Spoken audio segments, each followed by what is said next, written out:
In the dusty archives of the British Museum, beneath layers of bureaucracy and scholarly debate, lie thousands of clay tablets covered in wedge-shaped marks that most people walk past without a second glance. But hidden within those ancient symbols is a story so explosive, so earth-shattering, that it could rewrite everything we thought we knew about human history. Because according to these Sumerian tablets, some of the oldest written records on Earth, our planet was once consumed by a flood so catastrophic, so complete, that it nearly erased civilization itself. The year was 9800 BC. That's nearly 12,000 years ago, long before the pyramids, long before Stonehenge, even long before we supposedly learned to farm. And yet, carved into clay by hands that lived through unimaginable terror, we find detailed accounts of rising waters, desperate escapes, and the complete destruction of the world as they knew it. These aren't myths. These aren't fairy tales passed down through generations. These are eyewitness testimonies, preserved in humanity's first written language, describing an event that geologists are now proving actually happened. But here's where it gets really interesting. This isn't just about one ancient civilization's flood story. When you start connecting the dots, when you look at what was happening to our planet's climate 12,000 years ago, when you examine the geological evidence that's been hiding in plain sight, when you trace the mysterious origins of agriculture and the sudden appearance of megalithic structures around the globe, a picture emerges that's far more complex and far more terrifying than anything we've been taught in school. Tonight, we're going to take you on a journey through time, through ancient libraries and underwater ruins, through ice core data and astronomical calculations, to uncover what may be the most important discovery in human history. Because if these tablets are telling the truth, then everything we know about our past is wrong. The flood didn't just happen, it reset civilization. And the survivors, the ones who carved these warnings into clay, they knew something was coming again. So settle in, because what you're about to hear will challenge everything you thought you knew about human history, about ancient civilizations, and about the fragile relationship between our species and the planet we call home. This isn't just archaeology. This isn't just geology. This is the story of survival, of memory, and of a warning that's been sitting in plain sight for thousands of years, waiting for us to finally understand what it means. The first clue emerged not from some dramatic archaeological expedition, but from the methodical work of a Victorian scholar hunched over fragments of clay in 1872. George Smith, a self-taught Assyriologist working at the British Museum, was doing what he did every day, carefully translating cuneiform tablets that had been gathering dust for decades. But on this particular afternoon, as he deciphered the symbols on a tablet labelled K3375, he suddenly stopped. His hands began to tremble. And then, according to witnesses, he did something completely unprecedented in the stuffy halls of Victorian academia. He started tearing off his clothes and running around the room in excitement. What Smith had discovered was the Mesopotamian account of a great flood, complete with a man named Utnapishtim, who built a massive boat to save his family and animals from divine wrath. Sound familiar? This was the Epic of Gilgamesh, and it contained a flood narrative that was strikingly similar to the biblical story of Noah, except this version was written on tablets that predated the Bible by over 1,000 years. But Smith's discovery was just the beginning. As archaeologists continued excavating sites across Mesopotamia throughout the late 19th and early 20th centuries, they kept finding the same story, told over and over again, in different cities, by different cultures, across spans of time that stretched back to the very dawn of recorded history. The Sumerians called their flood survivor Ziusudra. The Babylonians knew him as Utnapishtim. The Akkadians had their own version. Each telling was slightly different, but the core elements remained hauntingly consistent. A warning from the gods, a massive boat, the complete destruction of humanity, and a small group of survivors who would restart civilization. Now here's where most scholars stop. They file these stories away as mythology, as ancient attempts to explain natural disasters through the lens of religious belief. But what if they were wrong?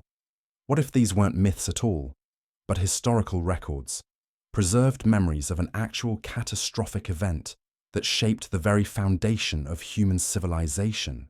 The key lies not in the stories themselves, but in when they claim this flood occurred.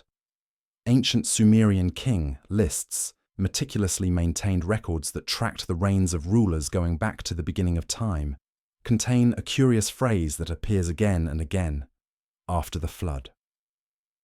These lists divide history into two distinct periods: the time before the Deluge, when kings supposedly reigned for impossibly long periods, and the time after, when human lifespans became normal and recognizable. The transition point, according to these records, falls right around 9800 BC. That date should send chills down your spine, because 9800 BC marks the end of the Younger Dryas period, one of the most dramatic climate events in Earth's recent history. For over 1,000 years, our planet had been locked in what geologists call the Younger Dryas, a period of intense cold that had turned much of North America and Europe into frozen wastelands. But then, suddenly and catastrophically, it ended. Ice sheets that had covered continents for millennia collapsed in what may have been a matter of decades, sending unprecedented amounts of meltwater into the world's oceans. The numbers are staggering. When the Younger Dryas ice sheets collapsed, they released approximately 13 million cubic kilometers of water into the global ocean system. To put that in perspective, that's enough water to raise global sea levels by about 400 feet. But it didn't happen gradually over centuries. Geological evidence suggests much of this melting occurred in massive pulses, creating what scientists now call meltwater pulse events that could raise sea levels by several meters in just a few years. Imagine you're living in a coastal settlement in 9800 BC. Your people have been there for generations, building their homes and temples on what they believed was solid, permanent ground. The climate has been stable for your entire lifetime. And then, without warning, the sea begins to rise. Not slowly, not gradually, but in terrifying pulses that swallow entire cities in a matter of seasons. Rivers reverse their flow. Familiar coastlines disappear overnight. The very geography of your world becomes unrecognizable. This wasn't just a flood. This was the redrawing of the world map. And the people who lived through it, the ones who managed to escape to higher ground, they would have seen it as nothing less than the end of the world. They would have told stories about it, passed down warnings through generations, and eventually, when writing was invented, they would have carved those memories into clay to make sure they were never forgotten. But here's what makes this even more compelling. The Sumerian tablets don't just describe the flood, they describe what caused it.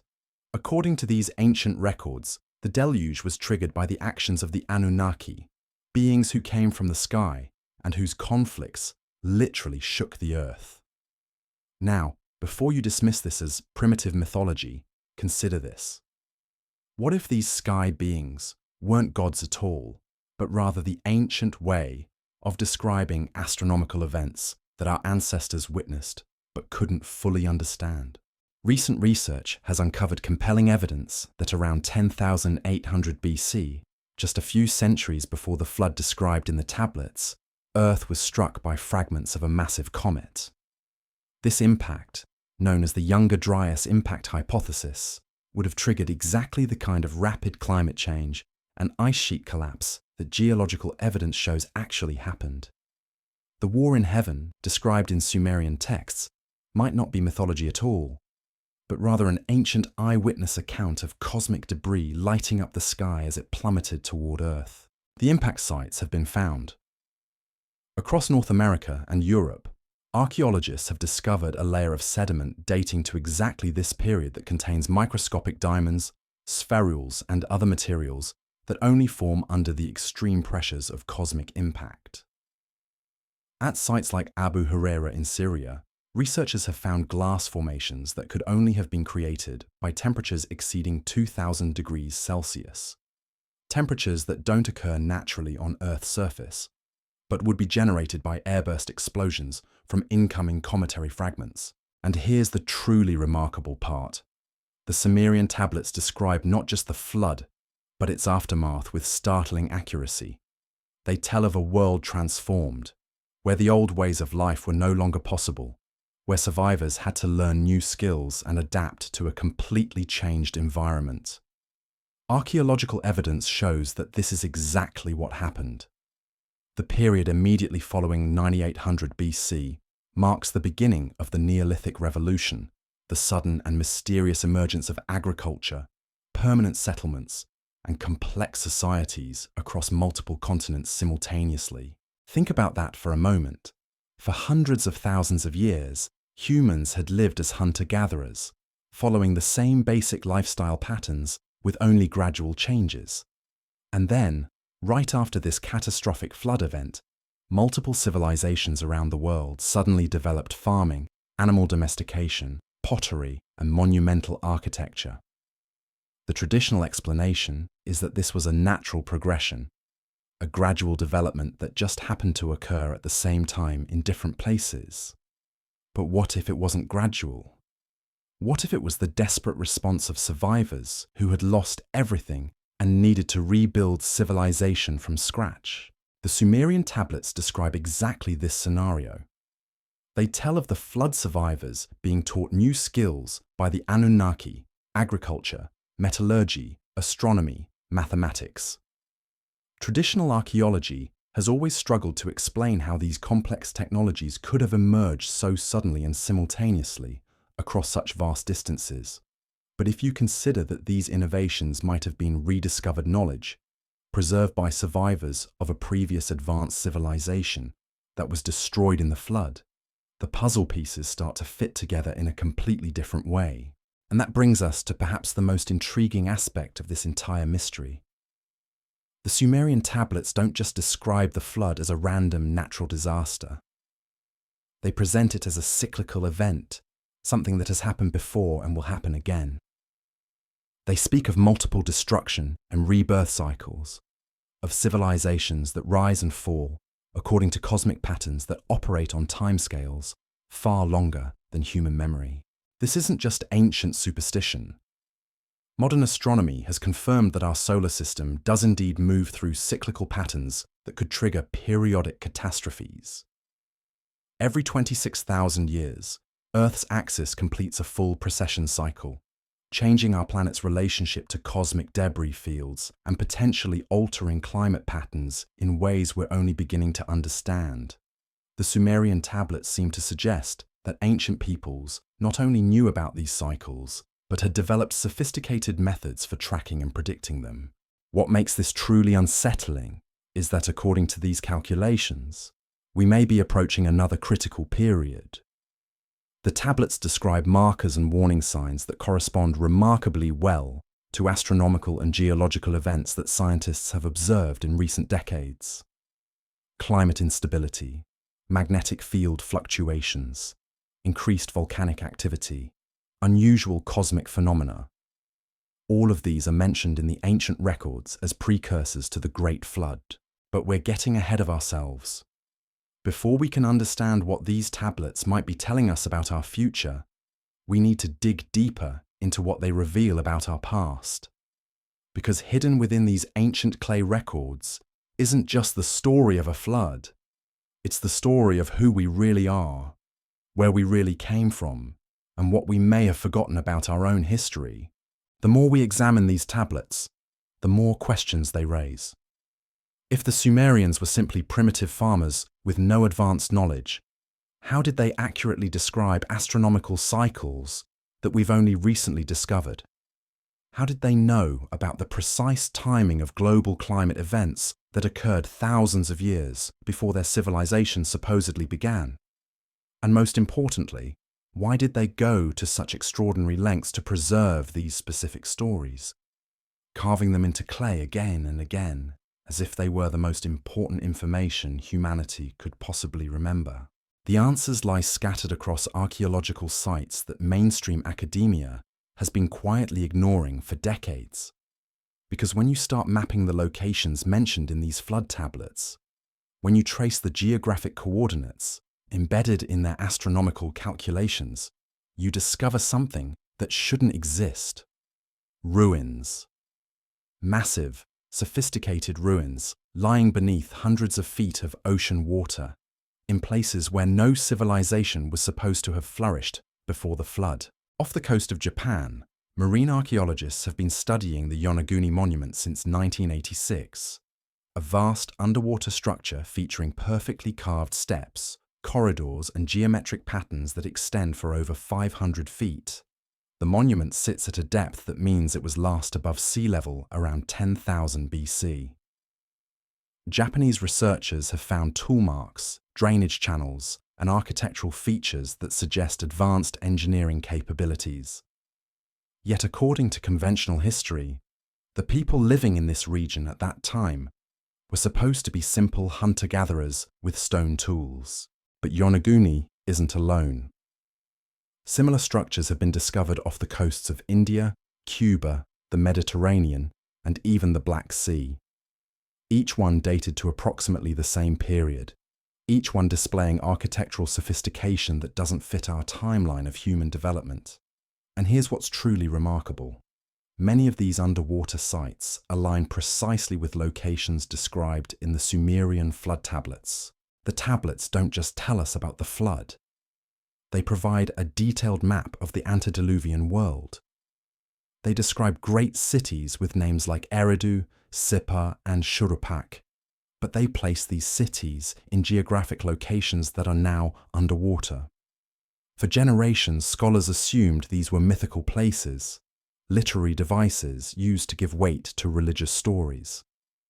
But satellite mapping and underwater archaeology are revealing that structures do exist in these exact locations, buried beneath sediment layers that date to the end of the Younger Dryas period.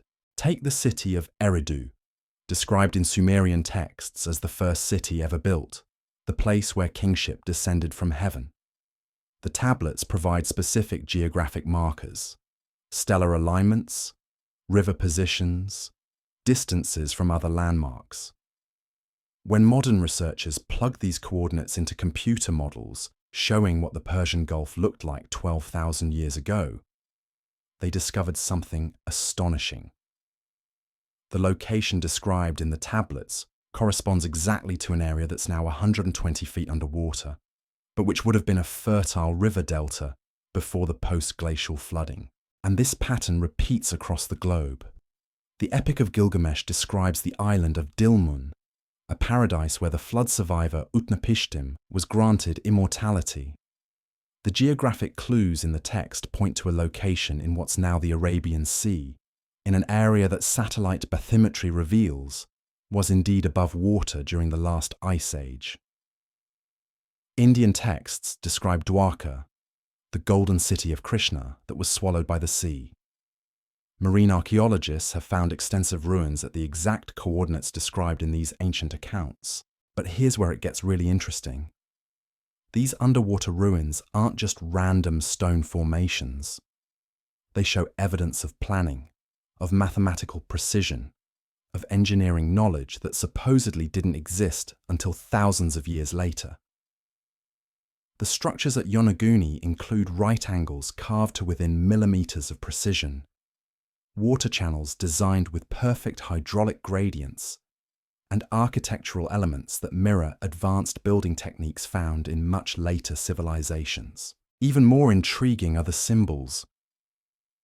Carved into the stone walls of these underwater sites are markings that bear striking resemblances to proto-cuneiform writing, the earliest form of written language that we know about. But if these structures were submerged around 10,000 BC, it means writing existed thousands of years before the Sumerians supposedly invented it. It means the flood didn't just destroy cities, it destroyed the very foundation of recorded history. The implications are staggering. What if the Sumerians weren't the inventors of civilization, but rather its inheritors? What if they were the survivors, carrying forward fragments of knowledge from a much older, much more advanced culture that was largely wiped out by the Great Flood?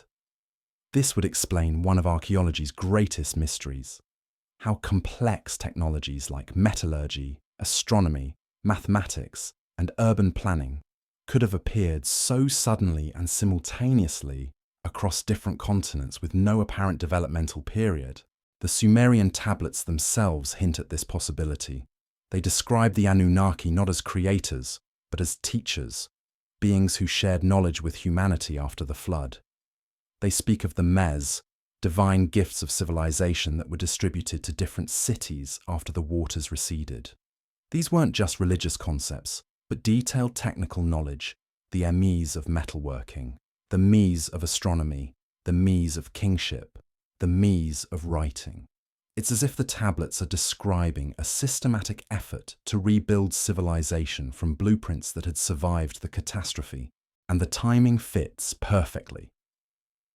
Archaeological evidence shows that the Neolithic Revolution, the sudden emergence of agriculture, permanent settlements, and complex societies, began almost immediately after the end of the Younger Dryas period.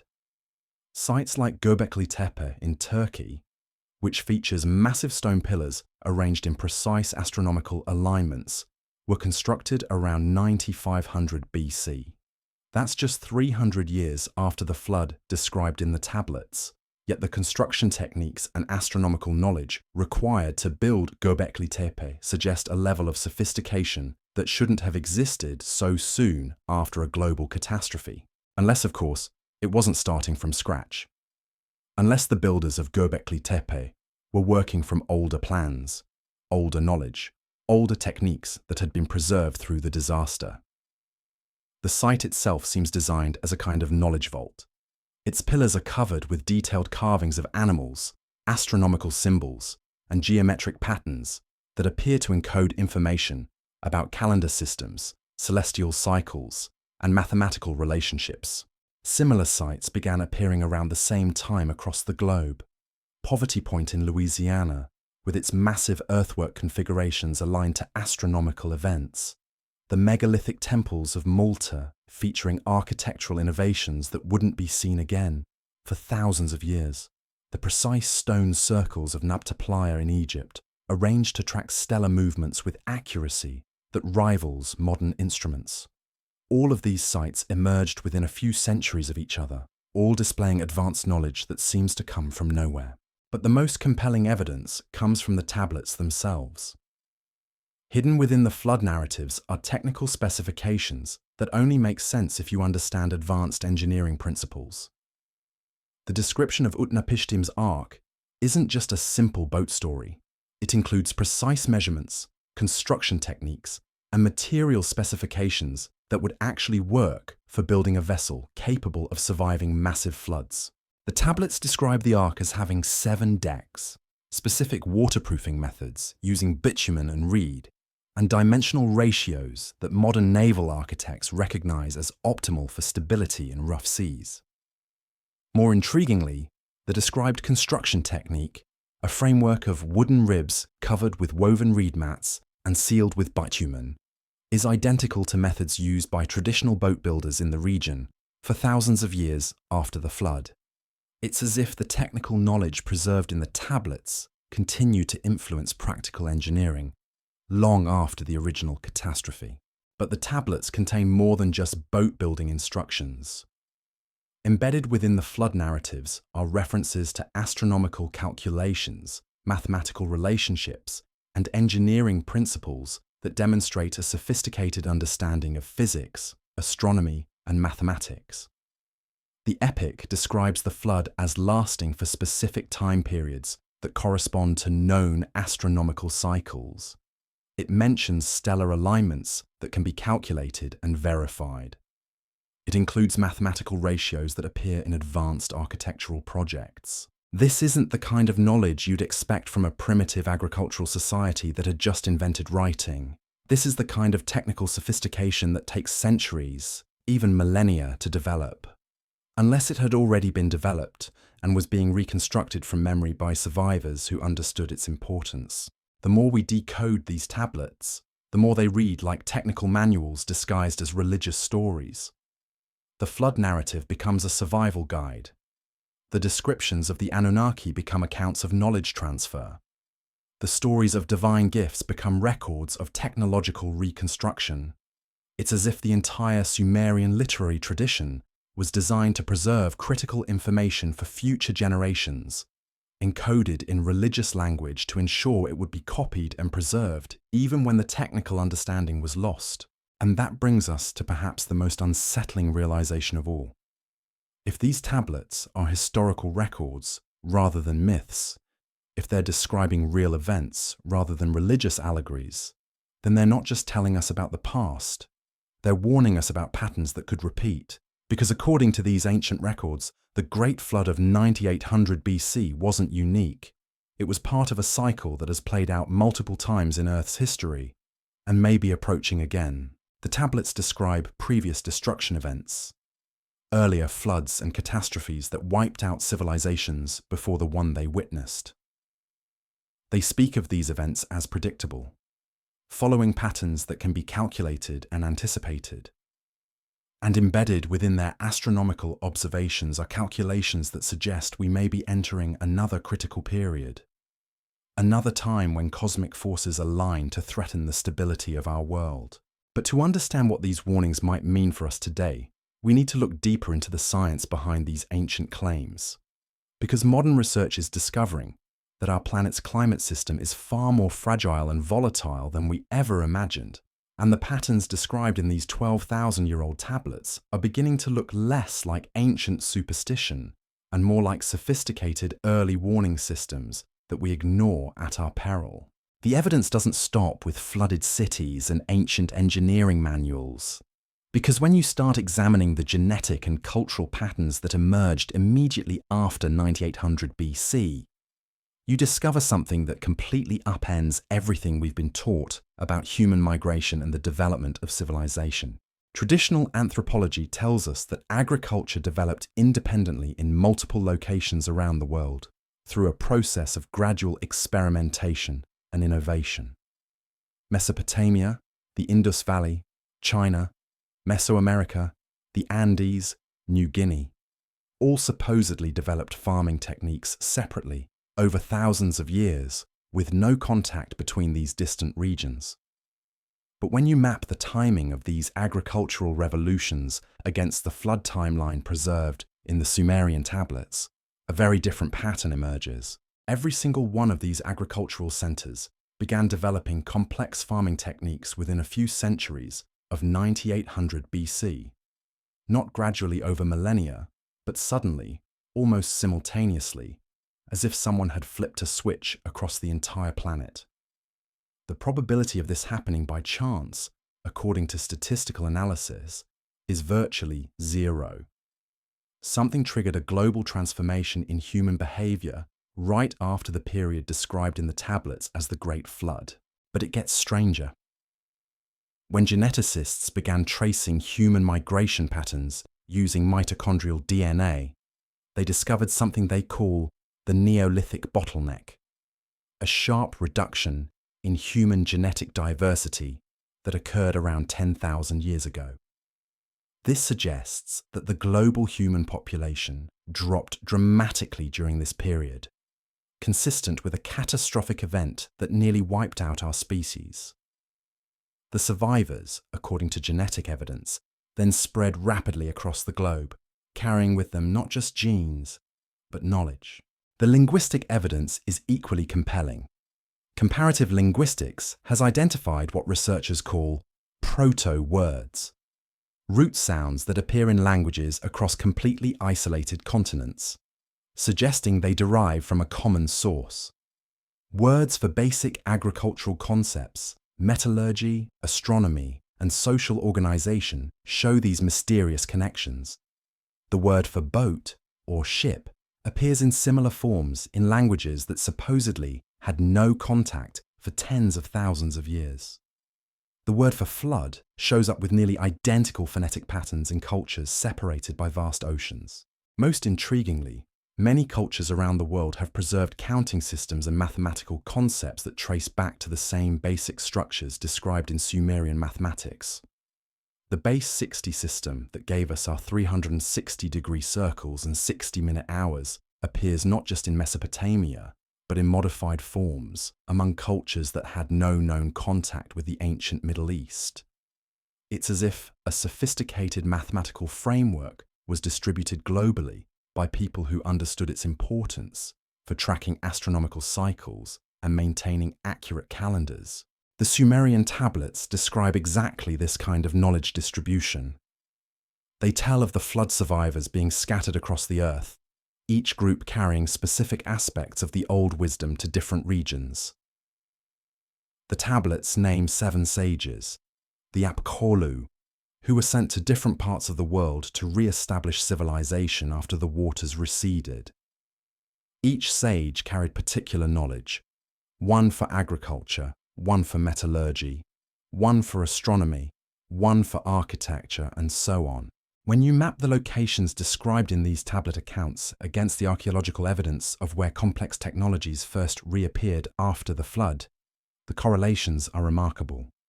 The regions that received the agricultural sage show the earliest development of sophisticated farming techniques.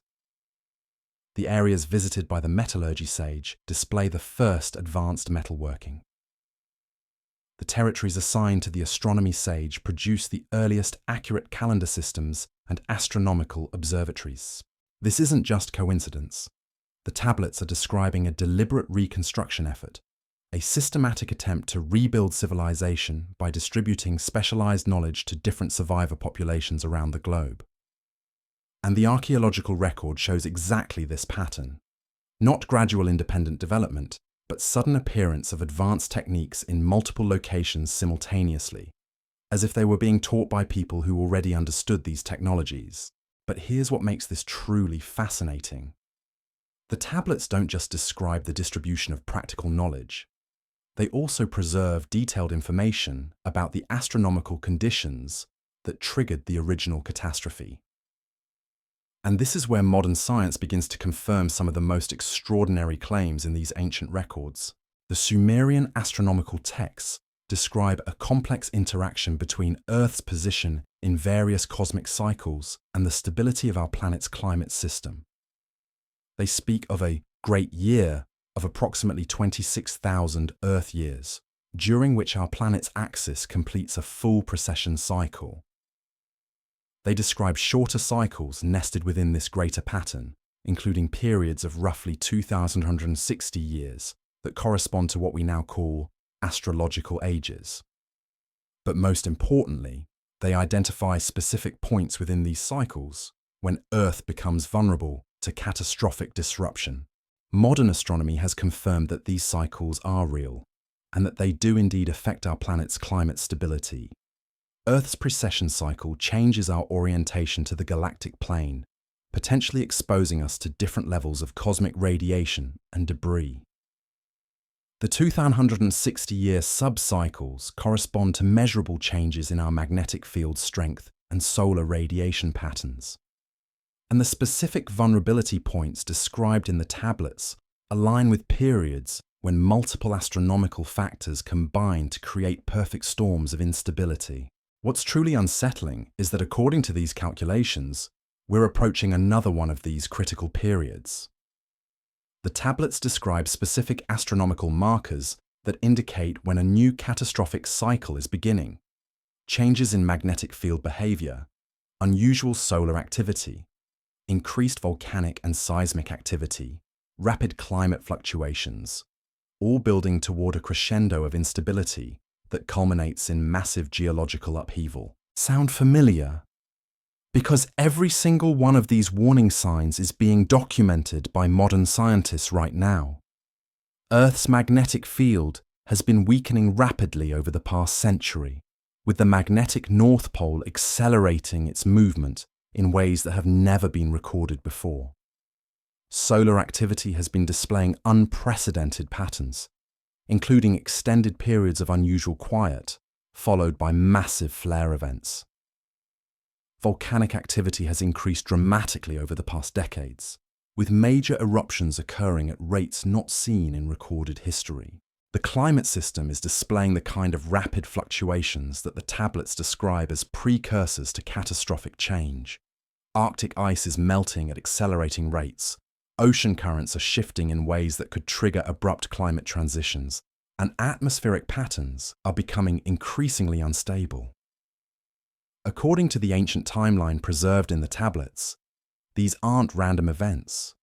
They're the early stages of a cyclical process that has played out before and is beginning to play out again. But the tablets don't just describe the warning signs. They also preserve detailed information about what happens next. And this is where the story becomes both terrifying and hopeful, because embedded within these flood narratives isn't just a description of destruction, it's a survival manual. The accounts describe multiple phases of catastrophic change, beginning with increased geological instability and climate disruption, building to massive flooding events caused by rapid ice sheet collapse, and culminating in what they call the fire from heaven, cosmic impacts that trigger global environmental collapse. But they also describe how some groups manage to survive by understanding the patterns, preparing for the changes, and preserving critical knowledge through the chaos. The detailed descriptions of Utnapishtim's ark aren't just about building a boat. They're about creating self-sufficient survival communities that can maintain technological capabilities through extended periods of environmental disruption. The specifications include not just construction techniques, but also food storage methods, water purification systems, seed preservation techniques, and social organization structures designed to maintain knowledge and skills across generations. The tablets describe underground storage facilities, mountain refuges, and island sanctuaries where survivor communities could wait out the worst of the catastrophic period.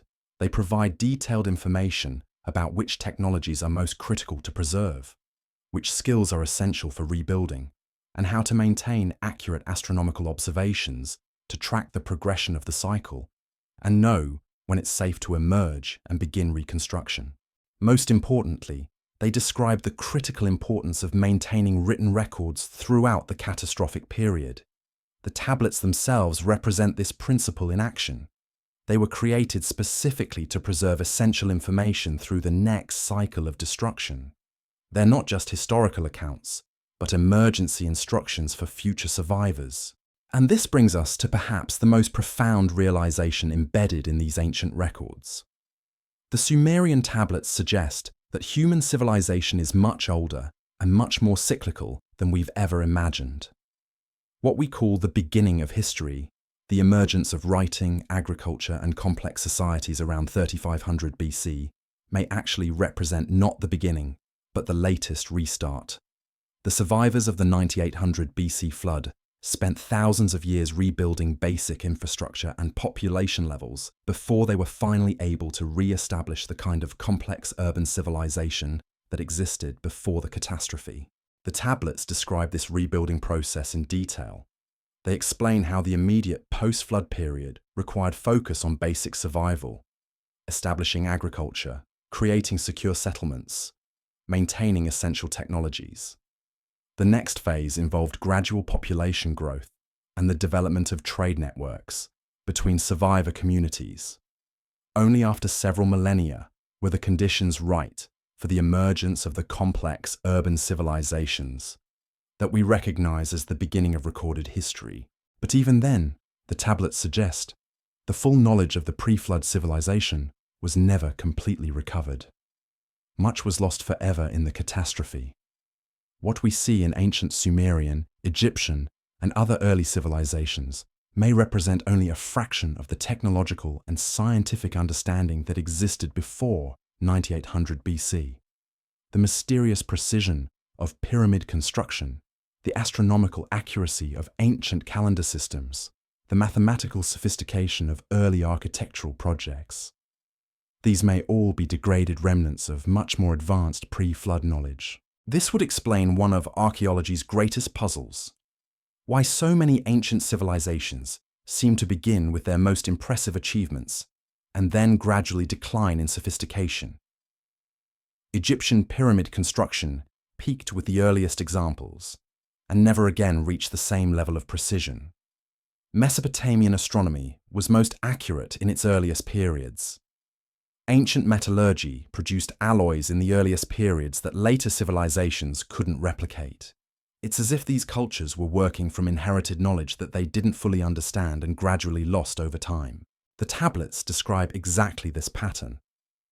They explain how the flood survivors possessed fragments of the old knowledge, but lacked the full understanding needed to maintain and develop it further.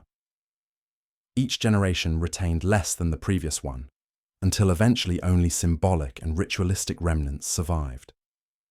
The great temples and monuments of ancient civilizations may have been attempts to preserve and demonstrate this inherited knowledge, even as the technical understanding that created it gradually faded away. But the tablets also contain another message, one that's both warning and promise. They suggest that the knowledge isn't completely lost. It's preserved in the astronomical cycles themselves, encoded in the movements of celestial bodies that can be calculated and predicted by anyone with sufficient mathematical understanding. The cosmic patterns that trigger these catastrophic cycles also provide the tools for predicting and potentially surviving them. The ancient astronomers who created these tablets understood something that we're only beginning to rediscover: that Earth exists within a complex web of cosmic relationships that operate on timescales far longer than human memory, but which follow predictable patterns that can be mapped and calculated. By understanding these patterns, it becomes possible not just to predict when catastrophic periods will occur, but also to prepare for them and potentially minimize their impact. And according to the calculations preserved in these tablets, we're running out of time. The astronomical markers they describe as precursors to the next catastrophic cycle aren't distant future possibilities. They're current events. The magnetic field instability, the solar activity patterns, the geological upheaval, the rapid climate changes, all of these match the specific warning signs that the ancient astronomers identified as indicators that a new cycle of destruction is beginning. But embedded within these warnings is also the knowledge needed to survive what's coming.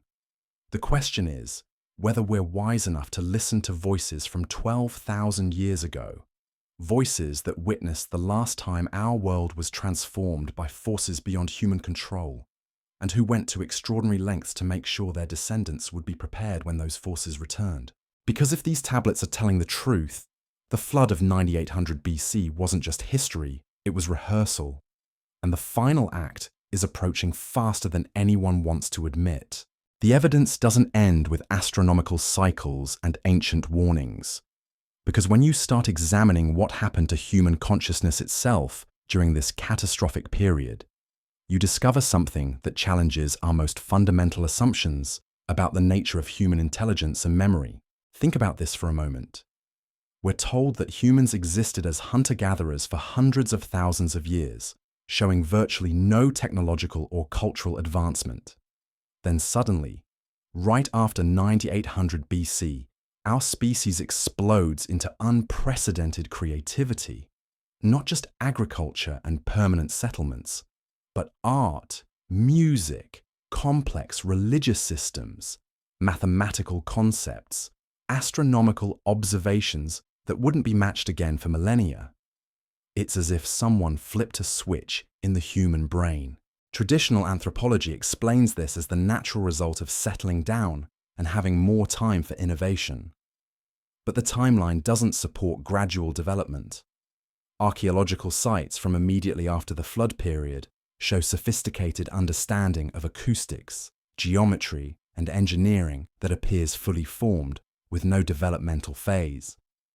The megalithic structures at Göbekli Tepe weren't crude first attempts at monument building.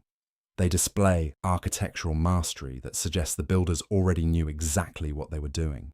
The Sumerian tablets offer a different explanation, one that sounds impossible until you consider the mounting evidence from neuroscience and consciousness research.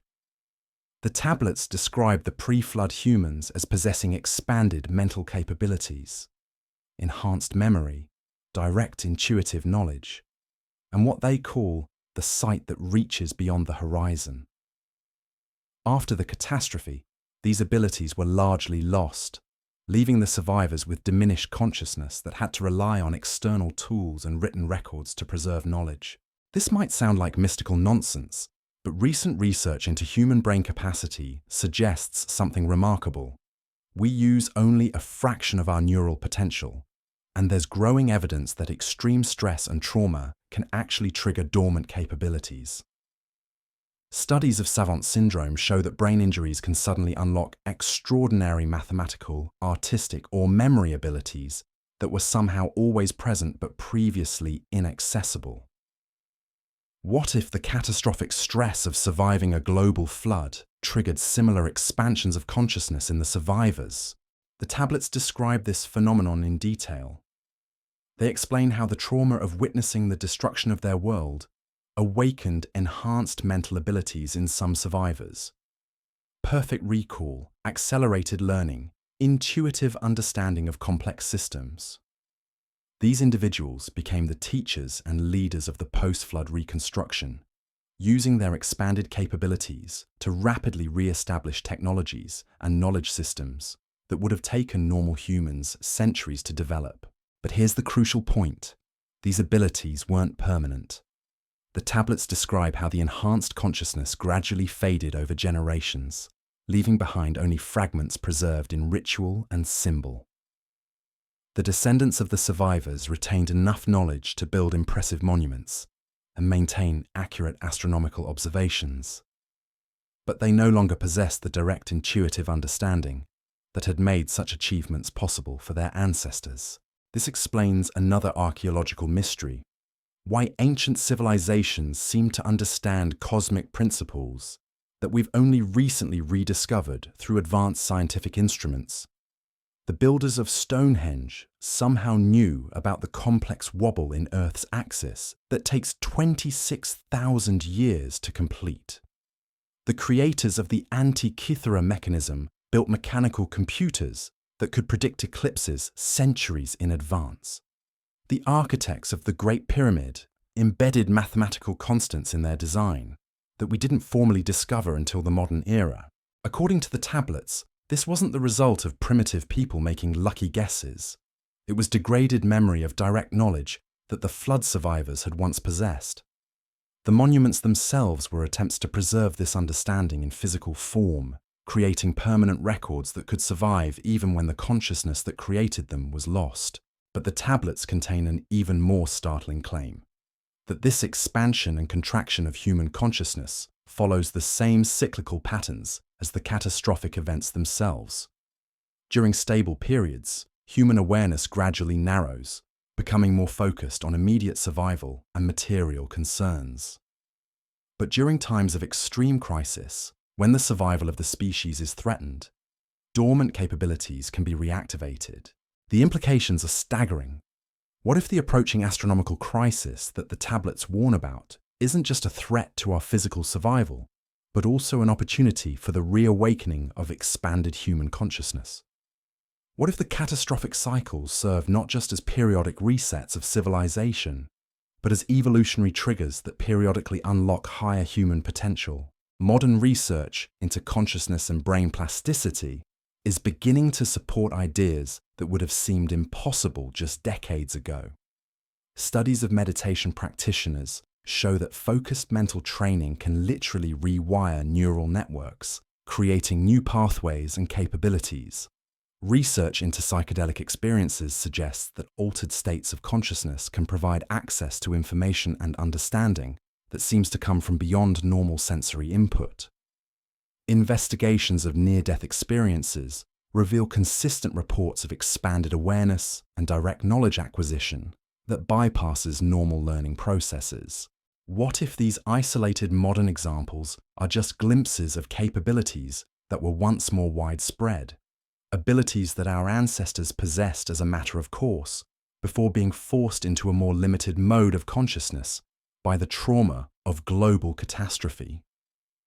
The tablets suggest that the survivors of the flood didn't just preserve technological knowledge, they preserved techniques for accessing expanded states of awareness that could provide direct insight into natural patterns and cosmic cycles. These techniques, according to the tablets, were encoded into the ritual and ceremonial practices of early civilizations. The complex geometric patterns found at sites like Newgrange and Karnak weren't just artistic decorations. They were consciousness-altering tools designed to induce specific brainwave states that could unlock dormant mental capabilities. The acoustic properties of ancient temples and stone circles weren't accidents.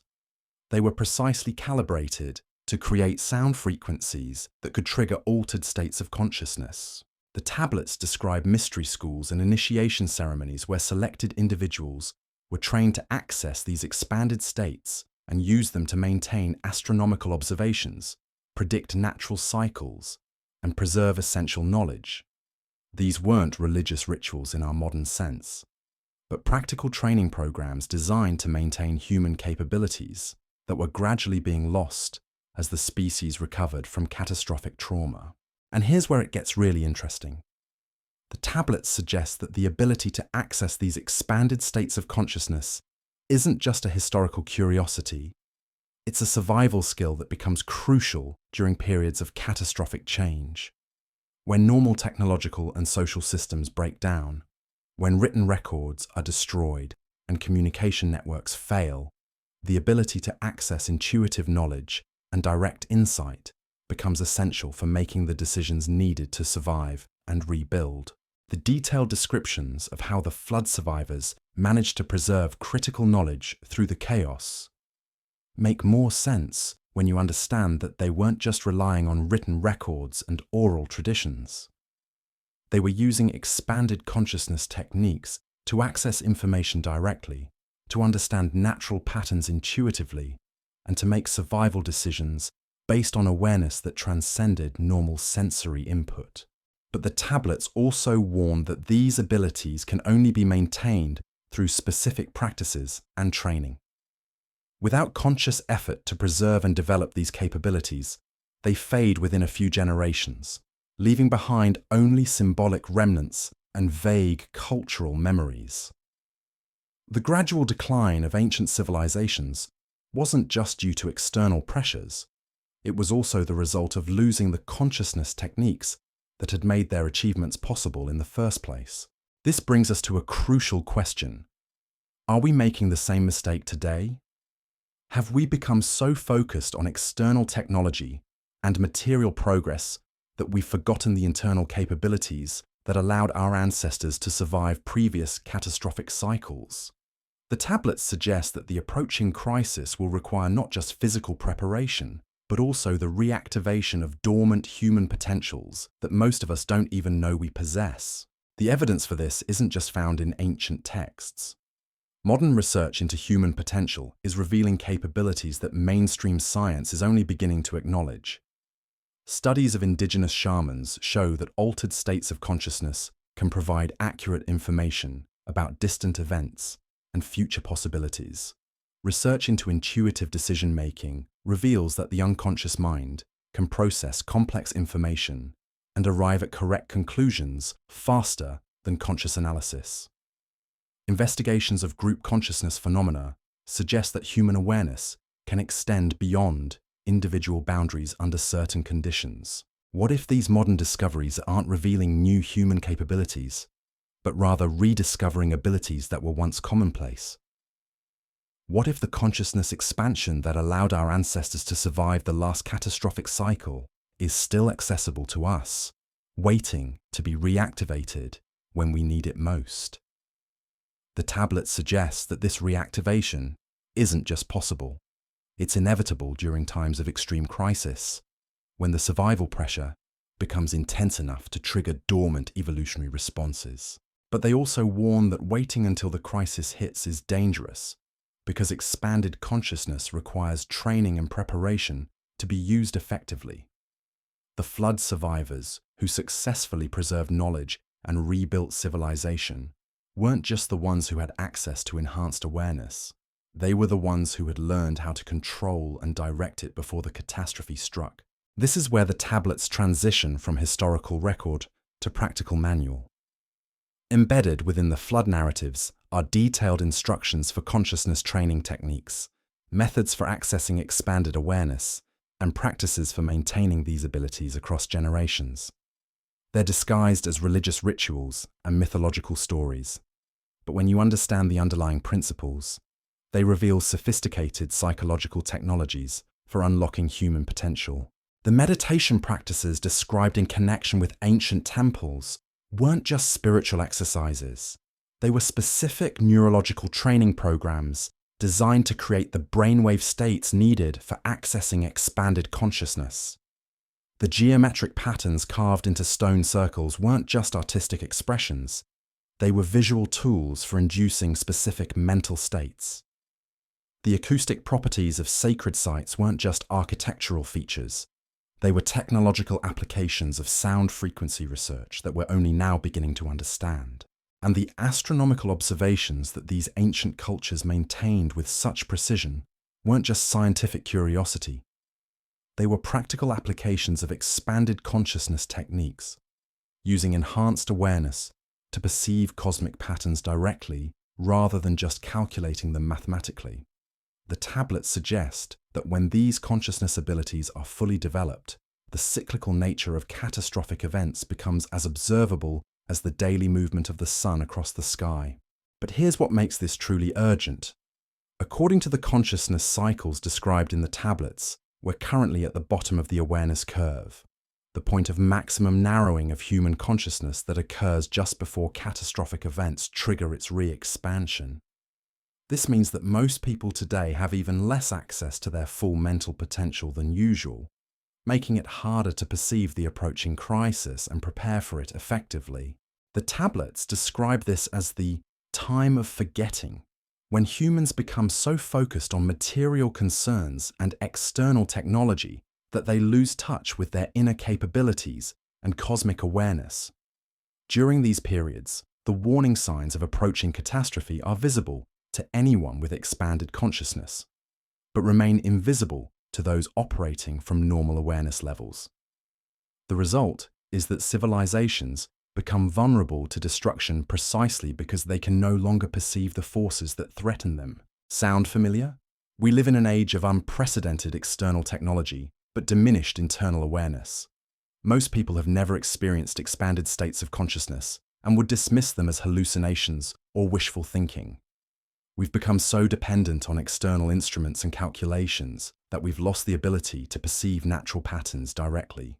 We're surrounded by the same warning signs that preceded the last catastrophic cycle, but most of us can't see them because we're operating from the narrow consciousness that makes us blind to cosmic scale patterns. But the tablets also suggest that this narrowing of consciousness serves a purpose. It allows human populations to focus on rebuilding and technological development during stable periods. However, it also makes civilizations vulnerable when the stable period ends and catastrophic cycles begin again. The key to long-term survival isn't avoiding these consciousness cycles, but learning to navigate them consciously, maintaining access to expanded awareness, even during periods when it naturally tends to contract.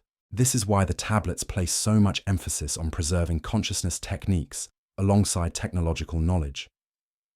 They understood that both types of capabilities are essential for surviving catastrophic cycles and rebuilding civilization afterward. Without external technology, survivors lack the tools needed for physical reconstruction. But without expanded consciousness, they lack the awareness needed to perceive cosmic patterns, predict future events, and make the strategic decisions that determine whether rebuilding efforts succeed or fail. And this brings us to perhaps the most important message embedded in these ancient records. The approaching catastrophic cycle isn't just a threat to be feared, it's also an opportunity for the reawakening of human potential that has been dormant for thousands of years. The crisis that threatens to destroy our current civilization could also trigger the consciousness expansion needed to create something far more advanced and sustainable than anything we've achieved before. But only if we're prepared. Only if we understand what's coming and take steps to preserve both technological knowledge and consciousness techniques through the transition period. The tablets aren't just warning us about the approaching crisis. They're providing us with the tools needed to not just survive it, but to use it as a springboard for the next phase of human evolution. The question is whether we're wise enough to listen to voices from 12,000 years ago, voices that understood cycles we've forgotten and possessed capabilities we've lost. Because according to their calculations, we don't have much time left to make that choice. The astronomical alignments are accelerating, the warning signs are intensifying, and the window for preparation is rapidly closing. What happens next depends on whether we can remember who we really are beneath the layers of cultural conditioning and technological dependence. The tablets suggest that this remembering isn't just possible, it's the key to everything. Because the greatest discovery we could make isn't hidden in ancient ruins or buried beneath flood sediments. It's hidden within human consciousness itself, waiting to be reawakened when we need it most. And that time is approaching faster than anyone wants to admit. The more we dig into these consciousness techniques preserved in the tablets, the more we realize that ancient civilizations weren't just building monuments, they were building survival systems. Because embedded within the architectural plans of sites like the Great Pyramid, Stonehenge, and the temple complexes of Malta are what can only be described as consciousness amplification technologies, designed to enhance human awareness during critical periods when expanded perception becomes essential for survival. Consider the internal chambers of the Great Pyramid. Mainstream archaeology has always struggled to explain their purpose. They're not burial chambers in any conventional sense. They contain no decorative elements, and their acoustic properties are unlike anything found in typical tombs. But when you analyze their geometric proportions and resonance characteristics using modern acoustic science, a different picture emerges. These chambers were designed to create specific sound frequencies that correspond to brainwave states associated with expanded consciousness. Recent studies using electroencephalography have shown that spending time in the king's chamber produces measurable changes in brain activity. Participants report enhanced mental clarity, expanded awareness, and in some cases, direct intuitive insights about complex problems they couldn't solve through normal thinking processes. The chamber's dimensions create standing wave patterns that seem to synchronize with human neural oscillations, essentially turning the entire structure into a consciousness enhancement device. The Sumerian tablets describe similar technologies in detail. They speak of houses of listening, where initiates would undergo training to access expanded awareness. The architectural specifications they provide, specific ratios, acoustic requirements, geometric alignments, match the features found at sites that mainstream archaeology can't adequately explain. It's as if these ancient structures were built according to a sophisticated understanding of how physical environments can influence human consciousness. But here's what makes this truly remarkable. These consciousness enhancement technologies weren't just used for spiritual or religious purposes. The tablets make clear that they were practical tools for accessing information needed for survival and civilization management. The enhanced awareness states they produced allowed trained individuals to perceive patterns in natural systems, predict environmental changes, and make strategic decisions that required processing more information than normal consciousness could handle. This explains one of the most puzzling aspects of ancient civilizations: how they managed to coordinate massive construction projects, maintain accurate astronomical observations, and develop complex technologies without the communication and calculation tools we consider essential today. They weren't relying solely on external technology. They were using enhanced human consciousness as their primary technological platform. The tablets describe a systematic approach to developing these capabilities. Young people identified as having natural aptitude for expanded awareness would undergo years of training in specialized facilities. The training involved not just meditation and ritual practices, but also intensive study of mathematics, astronomy, engineering, and natural sciences. The goal wasn't just to achieve altered states of consciousness, but to learn how to use those states productively for solving practical problems and managing complex systems. These trained individuals, called watchers in the tablets, formed the administrative and technical core of pre-flood civilization. They maintained the astronomical observations needed for accurate calendar systems, coordinated the engineering projects that built massive infrastructure, and most importantly, monitored the cosmic cycles that determined when catastrophic events would occur.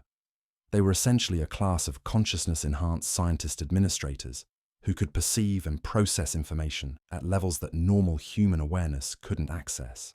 But the tablets also reveal why this system ultimately failed to prevent the catastrophe. The consciousness enhancement techniques worked well during stable periods, but they also made practitioners vulnerable to the kind of cosmic influences that preceded major catastrophic events. As the astronomical conditions that would trigger the flood began to intensify, the watchers found their enhanced awareness becoming increasingly unstable and unreliable. The tablets describe this as the time of confusion, when expanded consciousness begins to fragment under the influence of increasing cosmic radiation and magnetic field fluctuations. The very abilities that had made civilization possible started working against survival, as enhanced awareness became hypersensitive to the chaotic energies building toward catastrophic release. Many of the watchers lost their ability to function normally. Some became completely detached from physical reality, and the administrative systems that depended on their enhanced capabilities began to break down. This is why the flood caught civilization unprepared, despite having early warning systems. The watchers could see the catastrophe approaching, but the increasing cosmic chaos made it impossible for them to coordinate an effective response. The consciousness enhancement technologies that should have been used for survival preparation instead became sources of confusion and paralysis as they amplified the chaotic signals preceding the disaster. The tablets describe the desperate efforts made during the final period before the flood to develop modified consciousness techniques that could function effectively during times of cosmic instability. These storm protocols were designed to maintain basic enhanced awareness while filtering out the chaotic influences that were disrupting normal consciousness expansion methods. But there wasn't enough time to fully develop and implement these techniques before the catastrophe struck. However, some of the storm protocols were preserved by the survivors, and these form the core of the consciousness training methods described for the post-flood reconstruction period. These modified techniques were specifically designed to work during times of cosmic instability, allowing enhanced awareness to function even when normal consciousness expansion methods would fail. The tablets suggest that these storm protocols will become crucial again as we approach the next catastrophic cycle. And this is where the ancient warnings become urgently relevant to our current situation. The astronomical conditions described in the tablets as precursors to consciousness disruption are manifesting again. Earth's magnetic field is weakening and becoming increasingly unstable. Solar radiation patterns are displaying unprecedented variations, and cosmic ray levels are fluctuating in ways that could affect human neural function. If the tablets are correct, we're entering a period when normal consciousness will become increasingly unreliable for perceiving and responding to rapidly changing conditions. But unlike the pre-flood civilization, we have advanced warning and preserved techniques for dealing with these challenges. The tablets provide detailed instructions for implementing storm protocols that can maintain enhanced awareness even during periods of cosmic chaos. These aren't just meditation practices. They're sophisticated neurological training programs designed to create resilient consciousness that can function effectively under the extreme conditions that accompany catastrophic cycles. The key insight embedded in these protocols is that consciousness enhancement during unstable periods requires a fundamentally different approach than during stable times. Instead of trying to expand awareness to maximum levels, the focus shifts to creating stable, resilient awareness that can maintain clarity and functionality even when external conditions become chaotic. It's like the difference between building a racing car and building an all-terrain vehicle. The design requirements are completely different, depending on the conditions you expect to encounter. The tablets describe 3 phases of storm protocol implementation. The first phase involves developing basic resilience, learning to maintain mental stability and clear thinking even when experiencing high levels of stress or sensory disruption. This includes techniques for regulating emotional responses, filtering distracting information, and maintaining focus under pressure. These skills are essential because the early stages of catastrophic cycles create high levels of environmental stress that can overwhelm normal consciousness. The second phase focuses on developing enhanced perception within resilient frameworks. Rather than trying to achieve maximum consciousness expansion, practitioners learn to access specific types of enhanced awareness that remain stable even during cosmic instability. This includes techniques for perceiving natural patterns directly, accessing intuitive problem-solving capabilities, and maintaining awareness of subtle environmental changes that indicate shifting conditions. The third phase involves learning to use resilient enhanced consciousness for practical survival applications.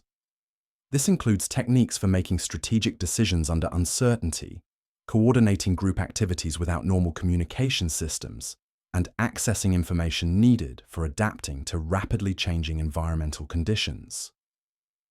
The tablets emphasize that these skills become essential when normal technological and social systems break down during catastrophic transitions. What makes these protocols particularly relevant today is that they were specifically designed for people living in technologically advanced civilizations who had become dependent on external systems for information processing and decision-making.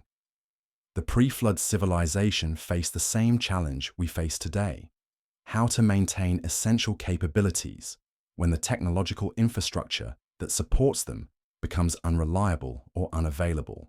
The tablets describe how the consciousness enhancement technologies that had worked perfectly during stable periods became liabilities during the catastrophic transition. The elaborate temple complexes and acoustic chambers that had amplified human awareness started amplifying chaotic cosmic influences instead. The mathematical and astronomical calculation systems that had provided precise information became unreliable as cosmic conditions shifted beyond their parameters. Even basic communication and coordination systems failed as electromagnetic disturbances disrupted normal technological functions. This is why the storm protocols emphasize developing consciousness capabilities that don't depend on external technological support. The techniques are designed to work using only human neural capacity, without requiring special environments, technological instruments, or complex support systems. This makes them both more portable and more resilient than the elaborate consciousness enhancement technologies that had served the pre-flood civilization so well during stable periods. But the tablets also warn that implementing these protocols requires significant preparation time. The neural training needed to develop resilient enhanced consciousness can't be accomplished quickly or easily. Like any advanced skill, it requires sustained practice and gradual development over extended periods. The tablets suggest that ideally, storm protocol training should begin at least a full generation before catastrophic conditions are expected to peak. This timing requirement creates a crucial challenge for our current situation. According to the astronomical calculations preserved in the tablets, we're already in the early stages of the catastrophic cycle, with peak instability expected within the next few decades. This means that the window for developing the consciousness capabilities needed to navigate the coming crisis is rapidly closing. The tablets make clear that waiting until catastrophic conditions are fully manifest makes it nearly impossible to develop the necessary skills in time. However, they also provide techniques for accelerated training that can compress the normal development timeline when time is limited. These intensive protocols involve using specific combinations of environmental conditions, nutritional factors, and training practices that can rapidly induce the neural changes needed for resilient enhanced consciousness. The tablets warn that these accelerated methods carry significant risks and should only be used when normal training timelines are impossible. But perhaps the most important aspect of the storm protocols is their emphasis on group consciousness techniques. While individual consciousness enhancement is valuable, the tablets make clear that surviving catastrophic cycles requires coordinated group awareness that can function even when normal communication and organizational systems fail. The consciousness technologies preserved in the tablets include detailed instructions for developing group awareness capabilities that allow coordinated action without verbal or technological communication. These group consciousness techniques explain how small survivor populations were able to coordinate complex reconstruction projects and maintain essential knowledge systems even when scattered across vast distances with limited communication capabilities. They also explain how astronomical observations and technical knowledge could be maintained with precision across generations without written records or formal educational institutions. The tablets describe how properly trained groups could function as distributed consciousness networks, sharing information and coordinating activities through enhanced awareness connections that transcended normal sensory limitations. Individual group members could access collective knowledge, share specialized skills, and maintain awareness of the group's overall situation even when physically separated. This created redundant backup systems for preserving and applying essential knowledge, making survivor communities much more resilient than populations dependent on centralized information and decision-making systems. But developing group consciousness capabilities requires even more preparation time than individual enhancement techniques. The tablets describe training programs that could take decades to fully implement, involving not just individual skill development, but also the creation of social structures and cultural practices that support group awareness activities. This long-term requirement explains why the tablets place so much emphasis on beginning preparation as early as possible, even when catastrophic conditions still seem distant. The challenge for our current situation is that most people today have never experienced any form of enhanced consciousness, let alone the group awareness techniques that the tablets describe as essential for catastrophic cycle survival. Our culture has become so focused on individual achievement and technological dependence that the social structures needed to support group consciousness development have largely disappeared. Rebuilding these capabilities from scratch, while also dealing with the early stages of cosmic instability, represents an unprecedented challenge. Yet the tablets suggest that this challenge isn't insurmountable. They describe how consciousness enhancement capabilities can spread rapidly through populations once the initial training infrastructure is established. Like any skill or technology, enhanced consciousness techniques can be taught and shared, allowing exponential growth in the number of people who possess these capabilities. The key is establishing stable training centers and experienced practitioners who can guide others through the development process. This is where the ancient temple sites and consciousness enhancement technologies become relevant again. While these structures may not function optimally during periods of cosmic instability, they can still serve as training environments for developing basic enhanced consciousness skills. The tablets describe how to modify the use of these sites to account for changing cosmic conditions, allowing them to continue serving as consciousness development centers, even as we approach more chaotic periods. But the tablets also emphasize that the ultimate goal isn't just survival through the catastrophic cycle, but emergence into a new stable period with enhanced human capabilities intact. The consciousness techniques preserved in the storm protocols aren't just emergency measures. They're designed to serve as the foundation for a more advanced form of civilization that can maintain enhanced awareness capabilities even during stable periods. This represents a fundamental shift from the cyclical pattern that has characterized human history, according to the tablets.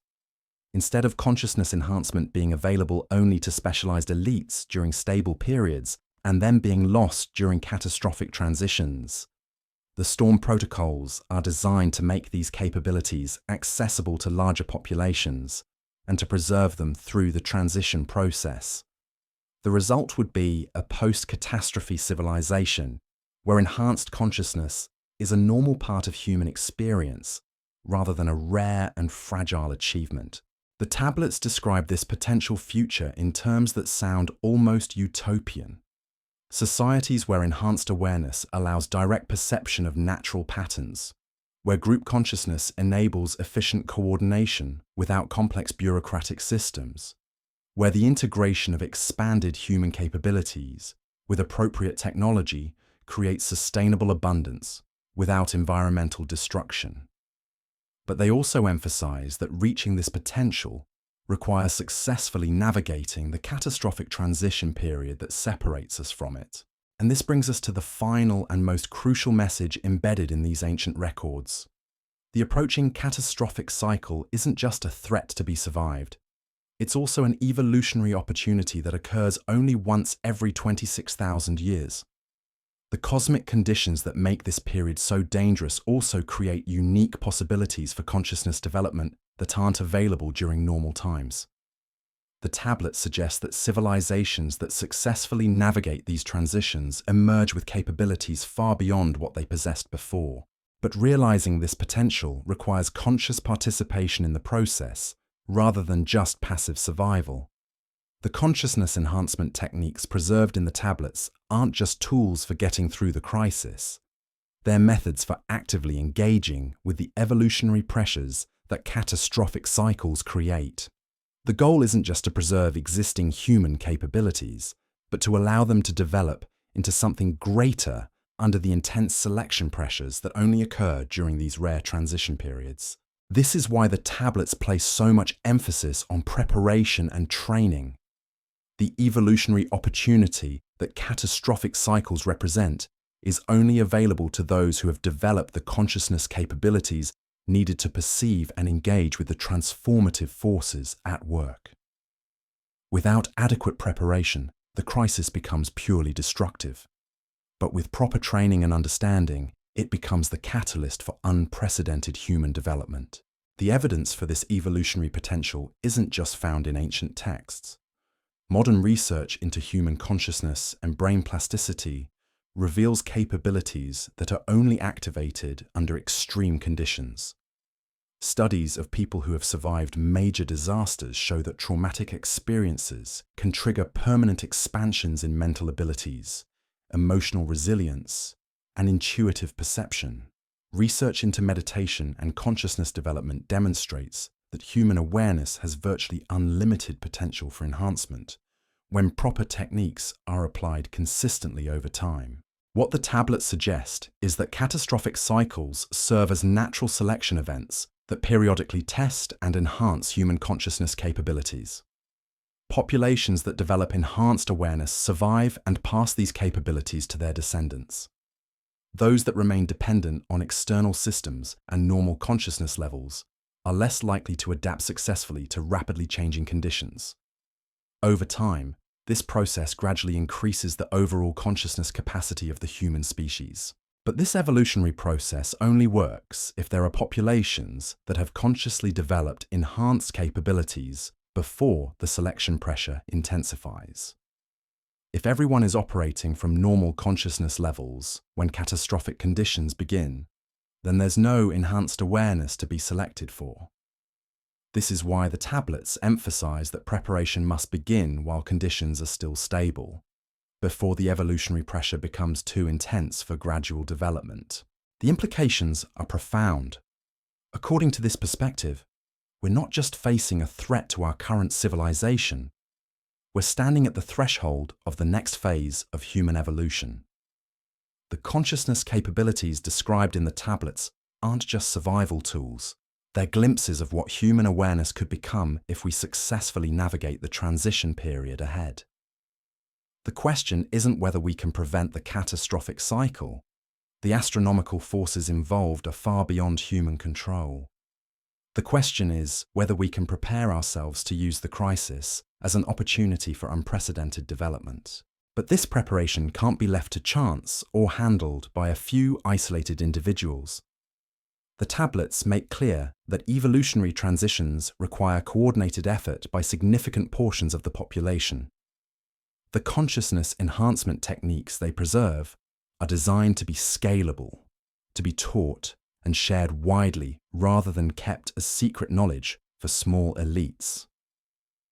The survival of enhanced human capabilities through catastrophic cycles depends on establishing robust networks of people who possess these abilities and can support each other through the transition process. This is perhaps the most urgent message embedded in these ancient records. The window for preparation is closing rapidly, but it's not closed yet. The consciousness enhancement techniques that allowed previous populations to survive and evolve through catastrophic cycles are still available, preserved in the symbolic language of the tablets, and encoded in the architecture of ancient sites around the world. What's needed now is the will to take these ancient warnings seriously and the commitment to begin the training process while there's still time. Because if the tablets are telling the truth, what's approaching isn't just another historical crisis that we can solve with better technology or political organization. It's a fundamental test of human consciousness itself, a trial by fire that will determine not just whether our species survives, but what form that survival takes. The cosmic forces that created us are preparing to test us again, and the outcome will shape the trajectory of human development for the next 26,000 years. The choice is ours. We can ignore these ancient warnings and face the coming crisis with diminished consciousness and failed technologies, hoping that somehow our external systems will protect us from forces they were never designed to handle. Or we can listen to voices from 12,000 years ago, voices that understood cycles we've forgotten and possessed capabilities we've lost, and begin preparing ourselves for a transition that could transform our species in ways we can barely imagine. But the tablets also make one thing absolutely clear. The time for choosing is almost over. The astronomical alignments are accelerating, the warning signs are intensifying, and the window for developing the consciousness capabilities needed to navigate what's coming is rapidly closing. What happens next depends on whether enough people are willing to take seriously the possibility that our ancestors weren't primitive mythmakers, but rather survivors of a previous catastrophic cycle who went to extraordinary lengths to prepare us for the next one. The floodwaters are rising again. The question is whether we'll be ready when they peak. The tablets reveal something even more disturbing when you examine their astronomical data with modern computational models. Because embedded within those flood narratives aren't just poetic descriptions of rising waters. They're precise mathematical calculations that pinpoint exactly when these catastrophic cycles occur, and more importantly, when they'll occur again. Hidden within the Epic of Gilgamesh, disguised as mythological storytelling, are numerical sequences that correspond to what we now call precession cycles, solar maximum and minimum periods, and even the orbital mechanics of objects in the outer solar system. These aren't approximations or lucky guesses. When you run the numbers through modern astronomical software, the accuracy is breathtaking. The ancient Sumerians somehow possessed mathematical knowledge about cosmic cycles that we didn't rediscover until we had computers powerful enough to model celestial mechanics across millennia. But here's what should terrify you. Those same calculations that accurately describe the cosmic conditions that triggered the 9800 BC flood also predict when similar conditions will align again. And according to the mathematics preserved in these tablets, we're not talking about some distant future event. We're talking about a convergence of astronomical factors that's already underway, building toward a crescendo that the tablets suggest will peak within our lifetimes. The evidence isn't hidden in obscure academic papers or classified government research. It's happening all around us, accelerating in ways that match the ancient predictions with disturbing precision. Earth's magnetic field, which has protected us from cosmic radiation for thousands of years, has weakened by over 15% in just the past 2 centuries. The magnetic North Pole is now racing across the Arctic at speeds that have increased from 9 miles per year to over 30 miles per year, following a trajectory that some models suggest could lead to a complete magnetic reversal within decades. Solar activity is displaying patterns that astronomers describe as unprecedented in recorded history. The sun's magnetic field is undergoing changes that some researchers compare to a massive electrical system experiencing catastrophic failure. Solar flares and coronal mass ejections are becoming more frequent and more powerful, sending charged particles towards Earth that interact with our weakening magnetic field in ways that create cascading effects throughout our planet's electrical and atmospheric systems. But perhaps most ominously, our solar system's position relative to the galactic plane is approaching a configuration that the tablets describe as the crossing point, a period that occurs roughly every 26,000 years when Earth's orientation exposes us to cosmic forces that normally remain shielded. Modern astronomy has confirmed that our solar system does indeed oscillate above and below the galactic plane in cycles that match this time frame, and we're currently approaching the midpoint of this oscillation, where cosmic radiation levels reach their maximum intensity. The tablets describe this convergence of factors as creating what they call the opening of the gates, a period when the normal barriers that protect Earth from cosmic chaos temporarily weaken, allowing forces to reach our planet that can trigger massive geological and atmospheric upheaval. They provide specific astronomical markers that indicate when this opening is beginning, and every single one of those markers is manifesting in our current time period. Seismic activity is increasing globally at rates that geologists struggle to explain through normal tectonic processes. Volcanic eruptions are occurring with frequency and intensity patterns that match what the tablets describe as the fire beneath the Earth awakening. Ocean temperatures and current patterns are shifting in ways that could trigger rapid climate transitions, exactly as described in the ancient accounts of the period leading up to the Great Flood. But the tablets don't just describe these warning signs, they explain why they occur. According to the astronomical mathematics preserved in the cuneiform records, the cosmic forces that trigger catastrophic cycles operate through electromagnetic interactions between our solar system and galactic-scale phenomena that most modern science doesn't yet recognize. The weakening of Earth's magnetic field isn't a random geological process. It's part of a predictable cycle that occurs when our planet's electromagnetic systems interact with cosmic radiation patterns that intensify during specific astronomical alignments. These interactions don't just affect Earth's magnetic field, they influence every electromagnetic system on our planet, from the electrical activity in human brains to the complex technological networks that our civilization depends on. The tablets describe how, as these cosmic influences intensify, both biological and artificial electrical systems begin to malfunction in ways that create cascading failures throughout complex civilizations. We're already seeing early stages of this process. Satellite systems are experiencing increasing numbers of unexplained malfunctions. Power grids are becoming more unstable, with blackouts and electrical anomalies occurring at rates that utility companies struggle to explain through conventional analysis. Even more concerning, researchers are documenting changes in human neurological function that correlate with geomagnetic disturbances, increased rates of depression, anxiety, and cognitive dysfunction that spike during periods of high cosmic radiation exposure. The tablets suggest that these neurological effects aren't just side effects of the cosmic changes. They're part of the selection mechanism that determines which populations survive catastrophic cycles. Individuals whose nervous systems can adapt to changing electromagnetic conditions maintain better mental function as cosmic influences intensify. Those whose brains remain calibrated to stable electromagnetic environments experience increasing dysfunction as conditions become more chaotic. This creates a feedback loop that the tablets describe in chilling detail. As cosmic influences intensify, populations that haven't developed electromagnetic resilience begin experiencing widespread neurological problems.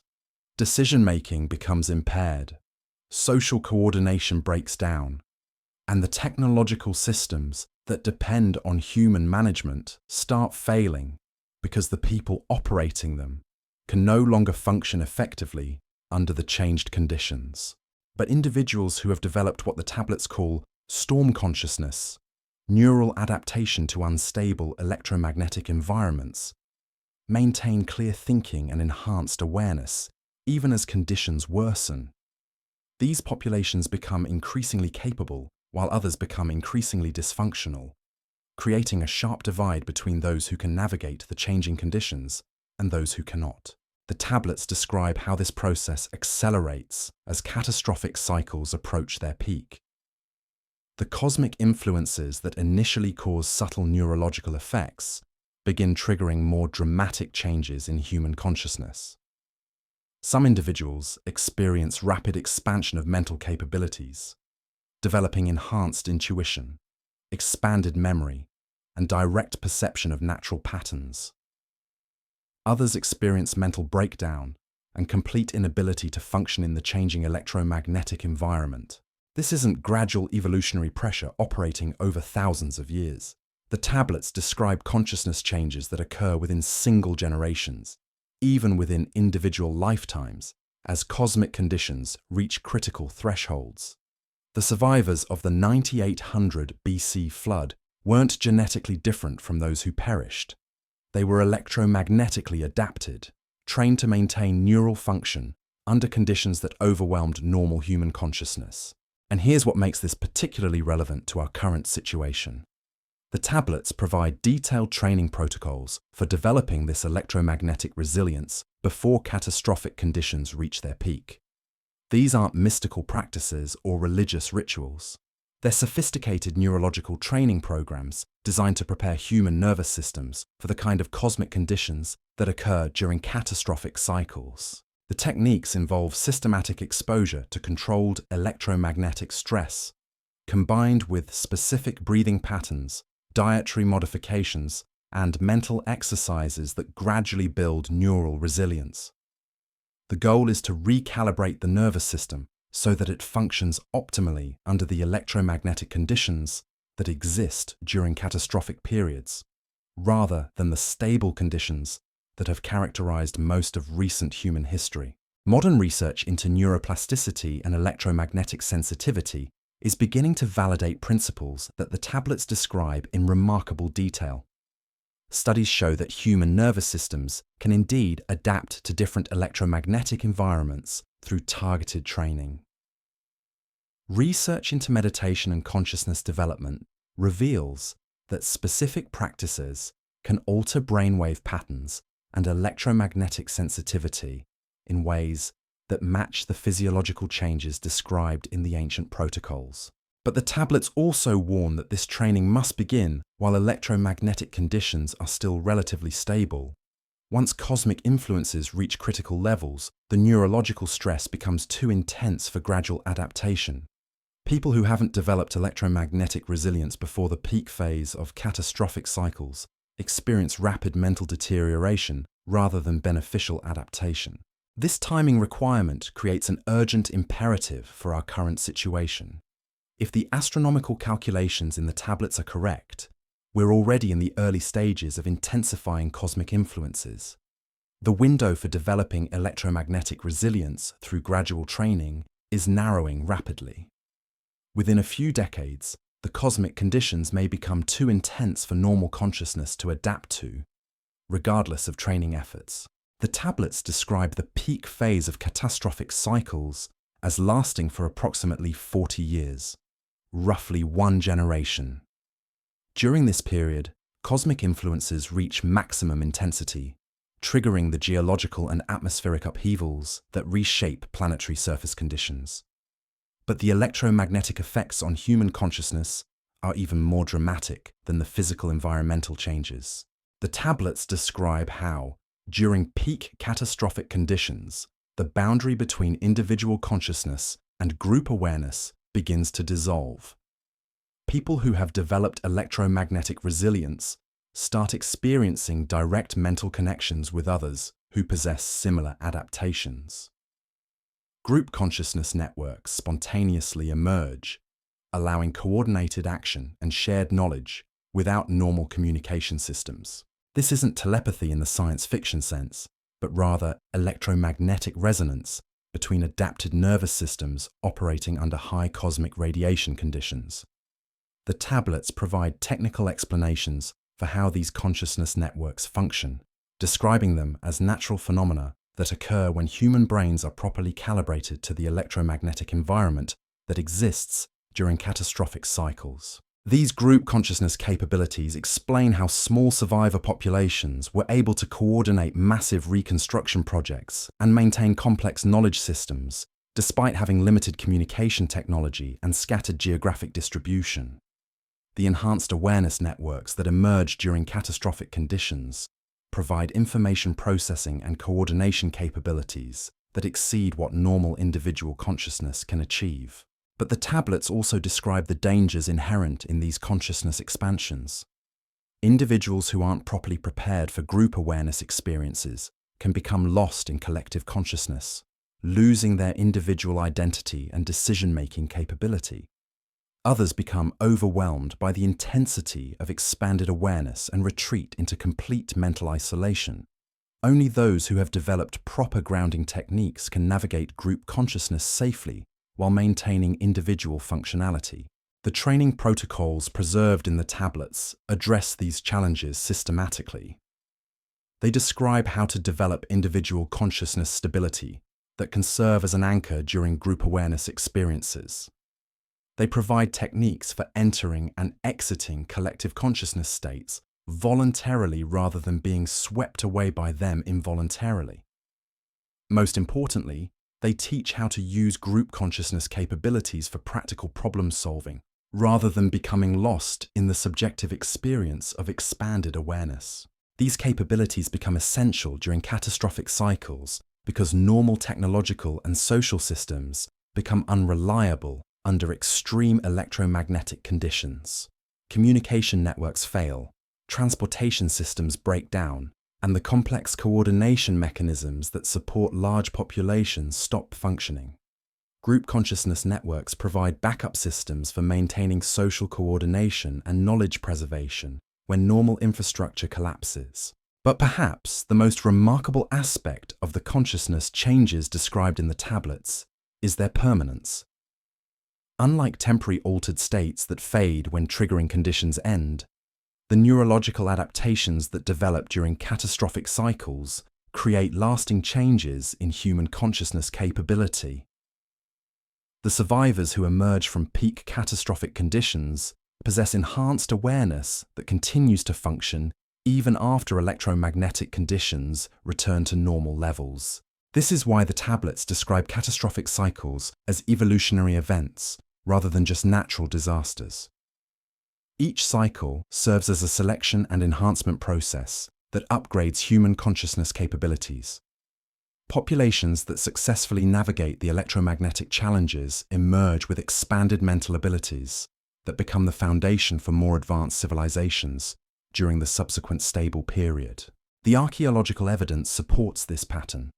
The megalithic structures and advanced technologies that appear immediately after the 9800 BC flood demonstrate capabilities that seem to exceed what should have been possible for populations that had just survived a global catastrophe. But if those survivors possessed enhanced consciousness abilities developed during the catastrophic transition, their rapid technological achievements become much more understandable.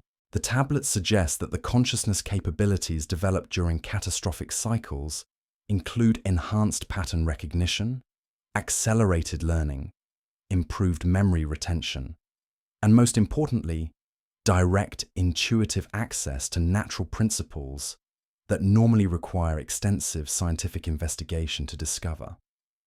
These enhanced abilities allow rapid redevelopment of technological capabilities and creation of new innovations that surpass pre-catastrophe achievements. But the tablets also warn that these consciousness enhancements are not automatically beneficial.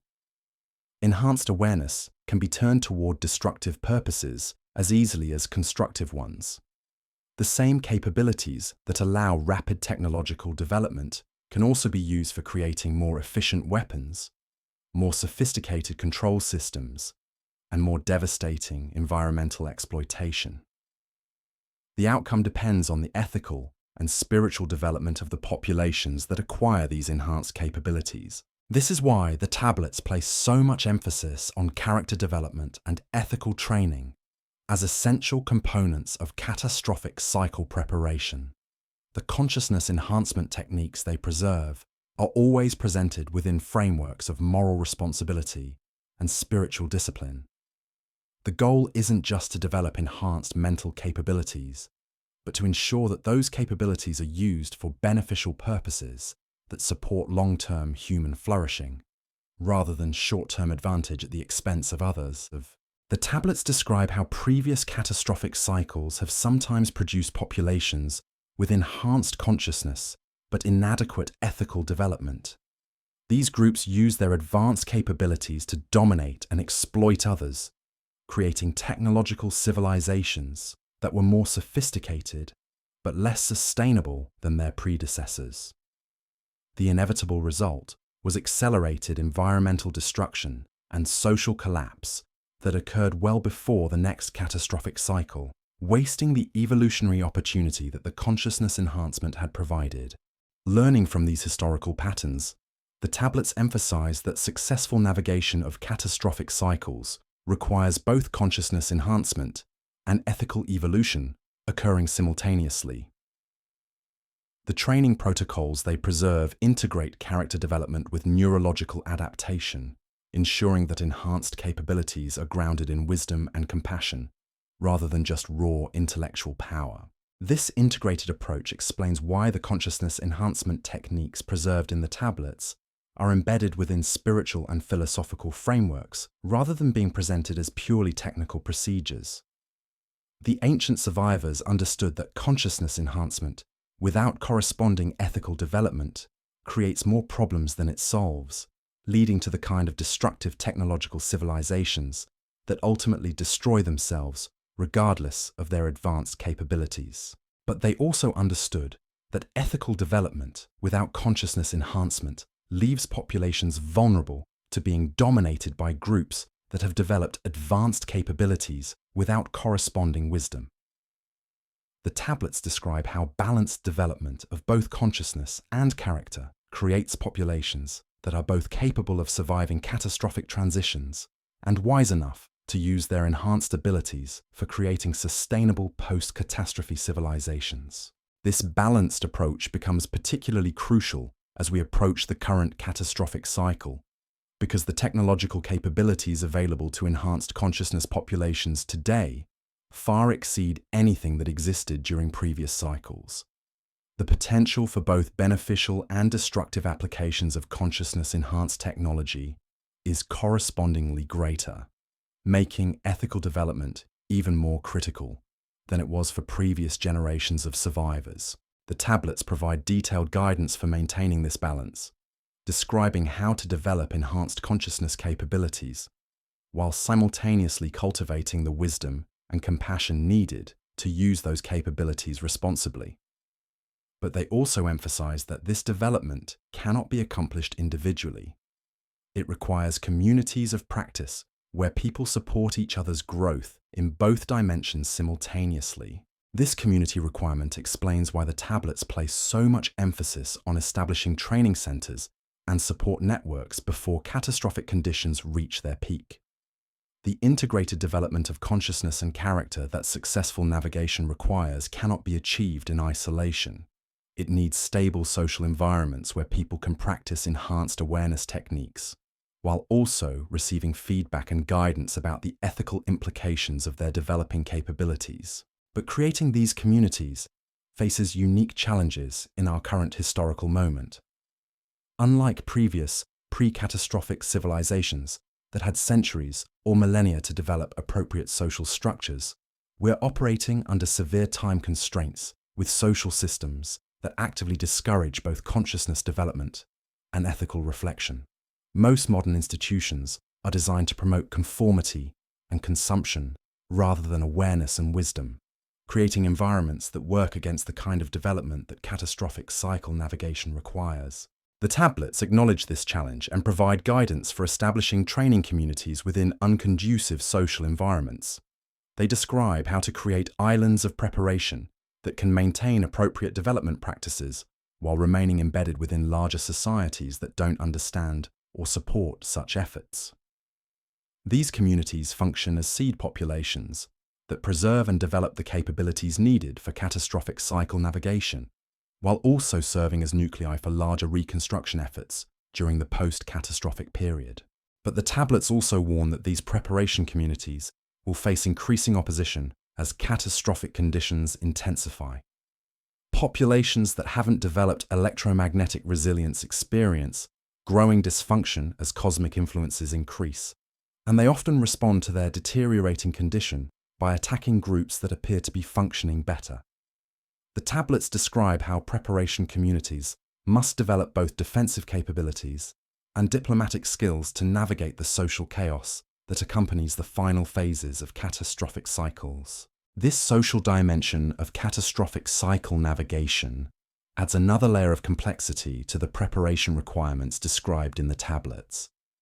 It's not enough to develop individual consciousness enhancement and character development. Successful preparation also requires building resilient communities that can maintain their development practices while defending themselves against external threats and supporting larger reconstruction efforts when conditions permit.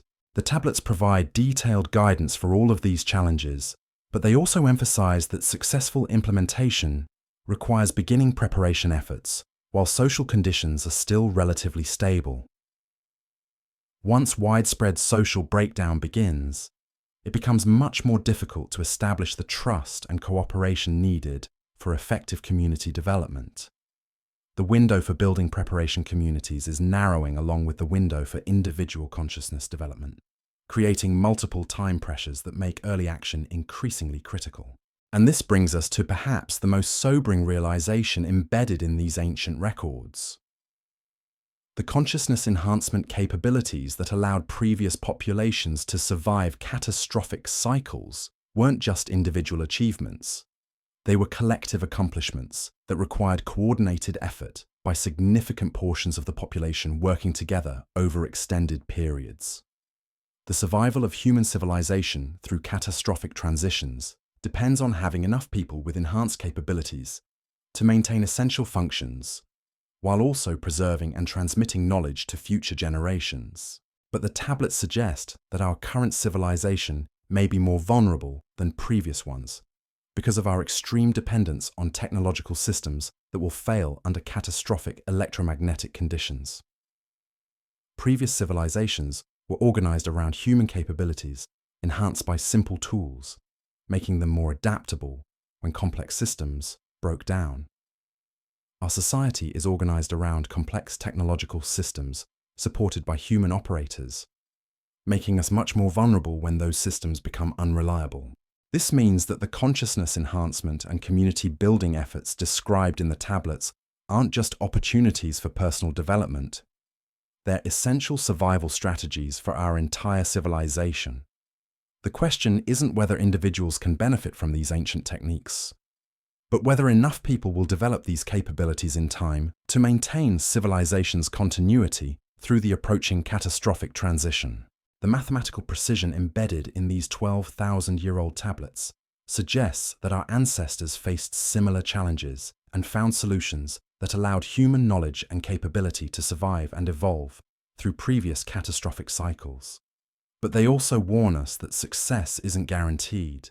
It requires conscious effort, adequate preparation time, and sufficient numbers of people committed to the development process. The cosmic forces that are building toward the next catastrophic cycle operate according to astronomical laws that are beyond human control. But how our species responds to those forces, and whether we emerge from the transition with enhanced capabilities or diminished ones, depends entirely on choices we make during the brief window of preparation time that remains available to us. The floodwaters described in these ancient tablets aren't just rising again. They're approaching levels that will test everything we think we know about human potential and survival.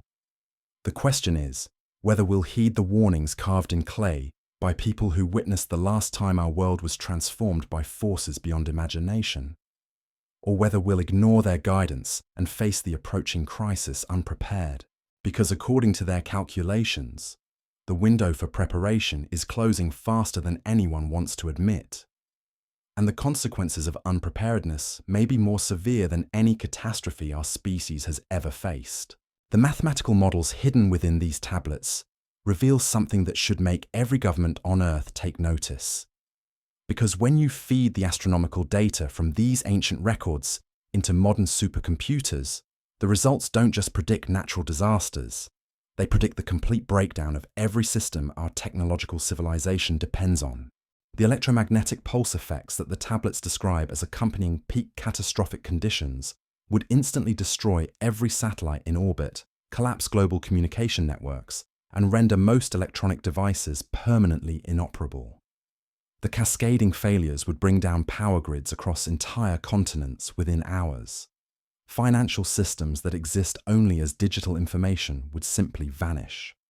Transportation networks dependent on GPS and electronic controls would cease to function. Even basic infrastructure like water treatment plants and food distribution systems would fail as their computerized management systems succumb to electromagnetic chaos. But here's what makes this truly terrifying.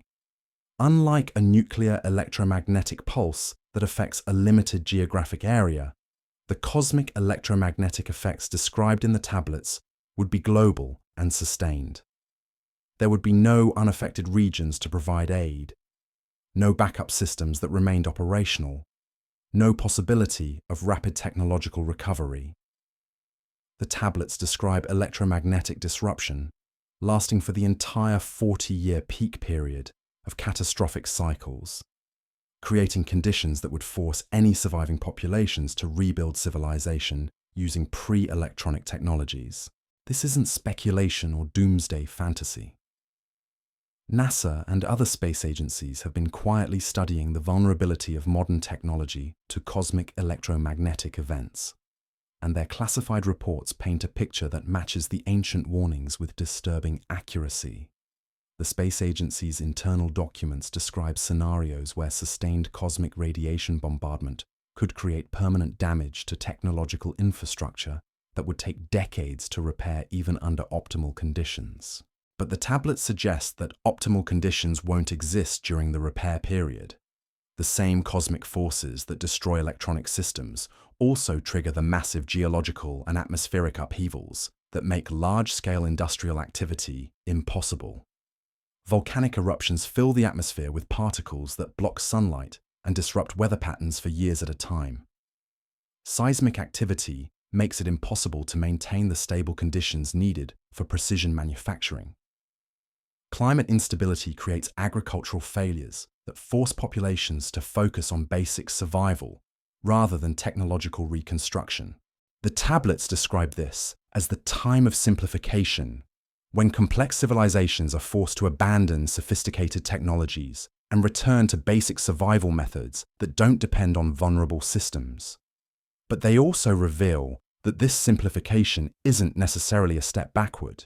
It can be a step toward more resilient and sustainable ways of organizing human society. The consciousness enhancement capabilities that develop during catastrophic cycles make it possible to coordinate complex activities without requiring the elaborate technological and bureaucratic systems that characterize modern civilization.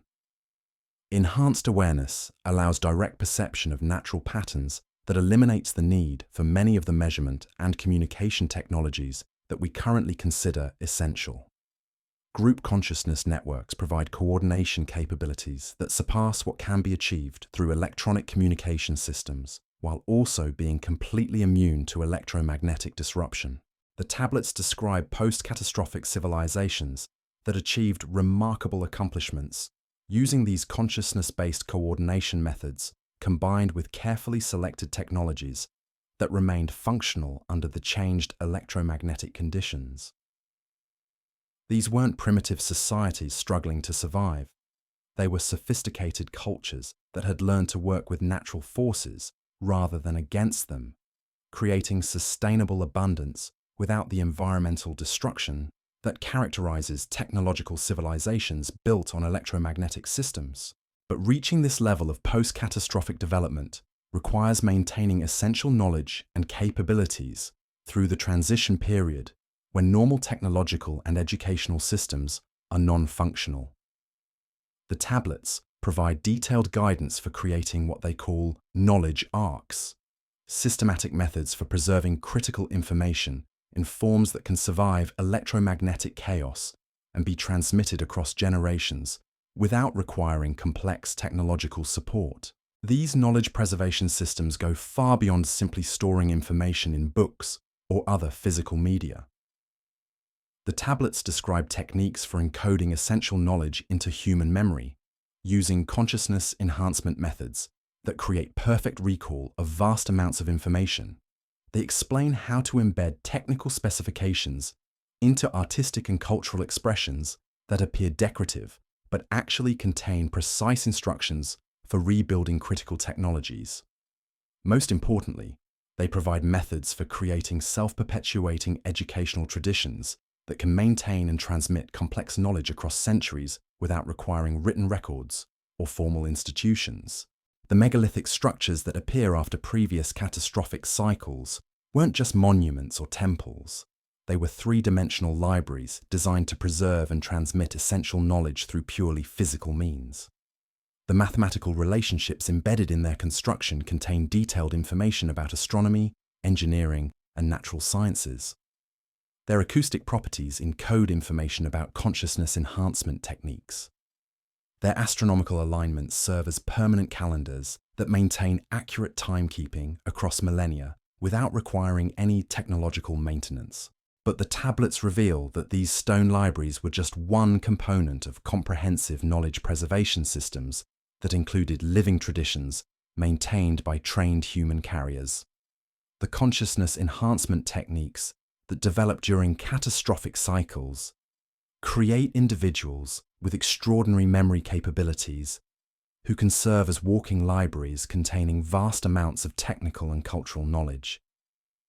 These human knowledge carriers were trained not just to remember information, but to understand it deeply enough to adapt and apply it to changing circumstances.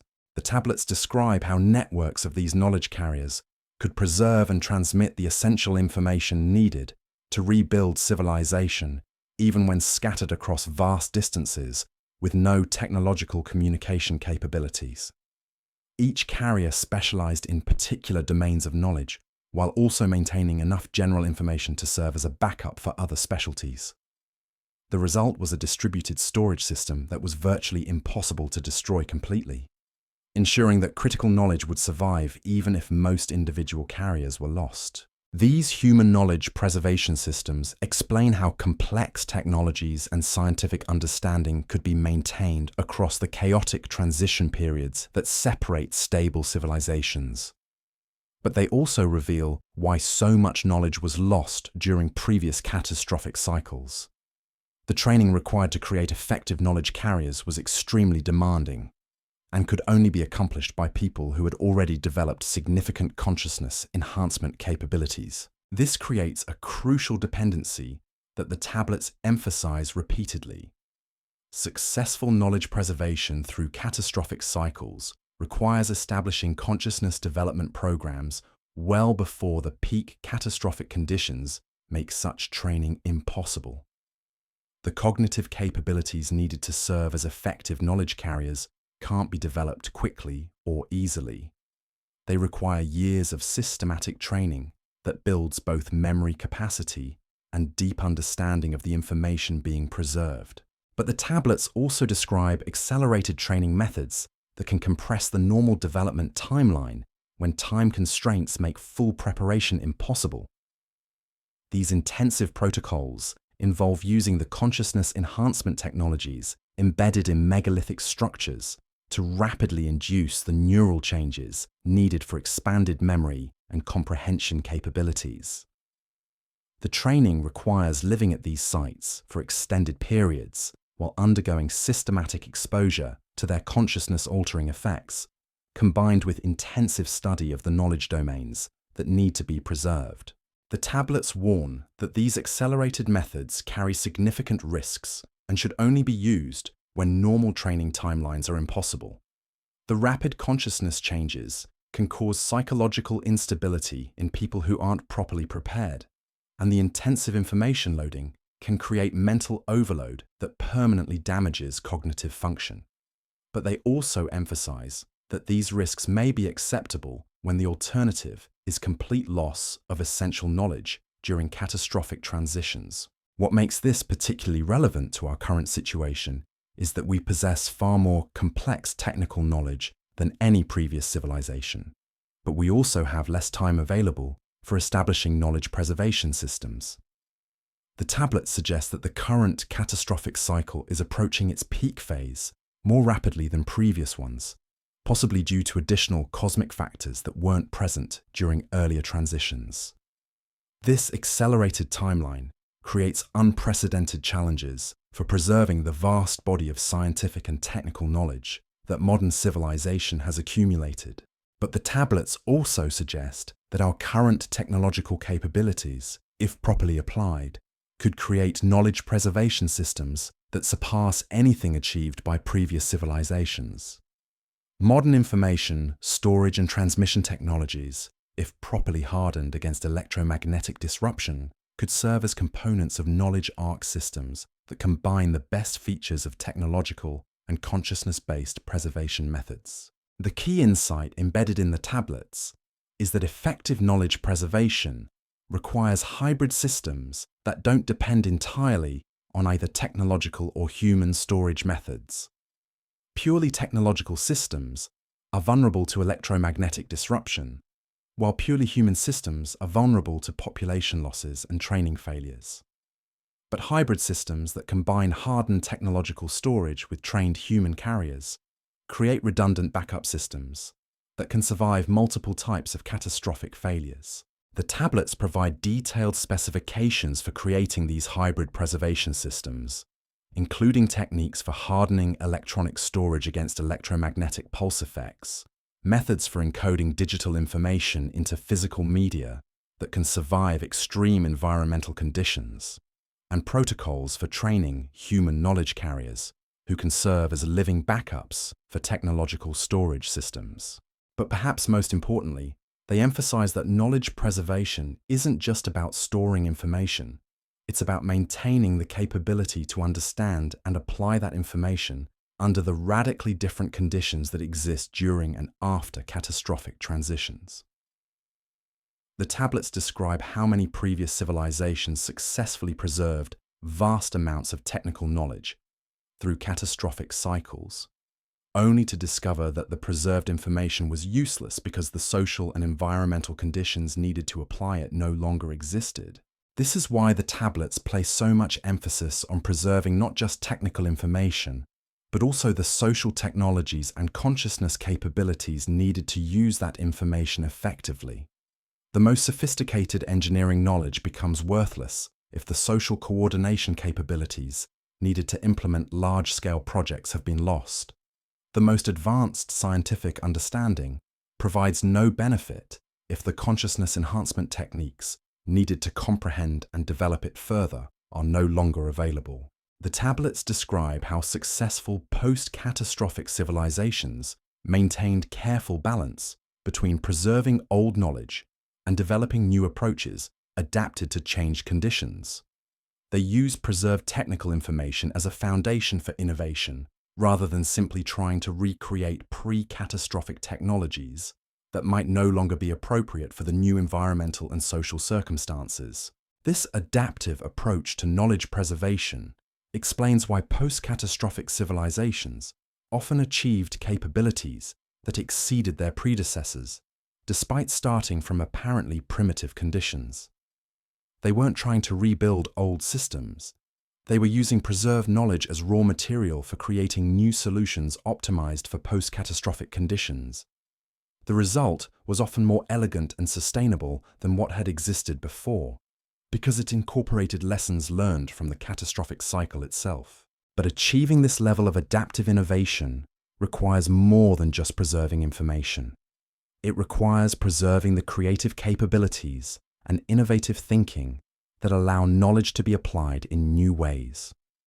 The tablets describe how the consciousness enhancement techniques that develop during catastrophic cycles don't just improve memory and comprehension, they also enhance creative problem-solving abilities and innovative thinking that become essential for successful adaptation to changed conditions.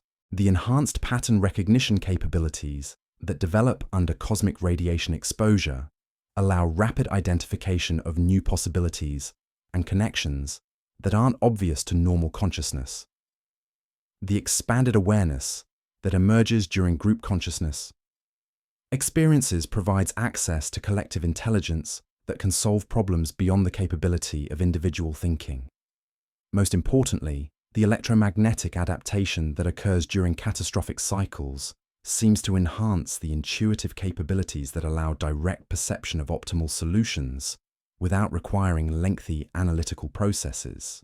These enhanced creative capabilities explain how small populations of catastrophic cycle survivors could rapidly develop new technologies and social systems that surpass the achievements of much larger pre-catastrophic civilizations. But the tablets also warn that these capabilities are temporary unless actively maintained through continued consciousness development practices. Without systematic effort to preserve and develop enhanced awareness abilities, they fade within a few generations, leaving behind only the physical artifacts and written records that puzzling archaeologists discover thousands of years later. This is why the tablets emphasize that successful navigation of catastrophic cycles requires not just surviving the transition period, but establishing post-catastrophic civilizations that can maintain and continue developing the consciousness capabilities that made survival possible in the first place.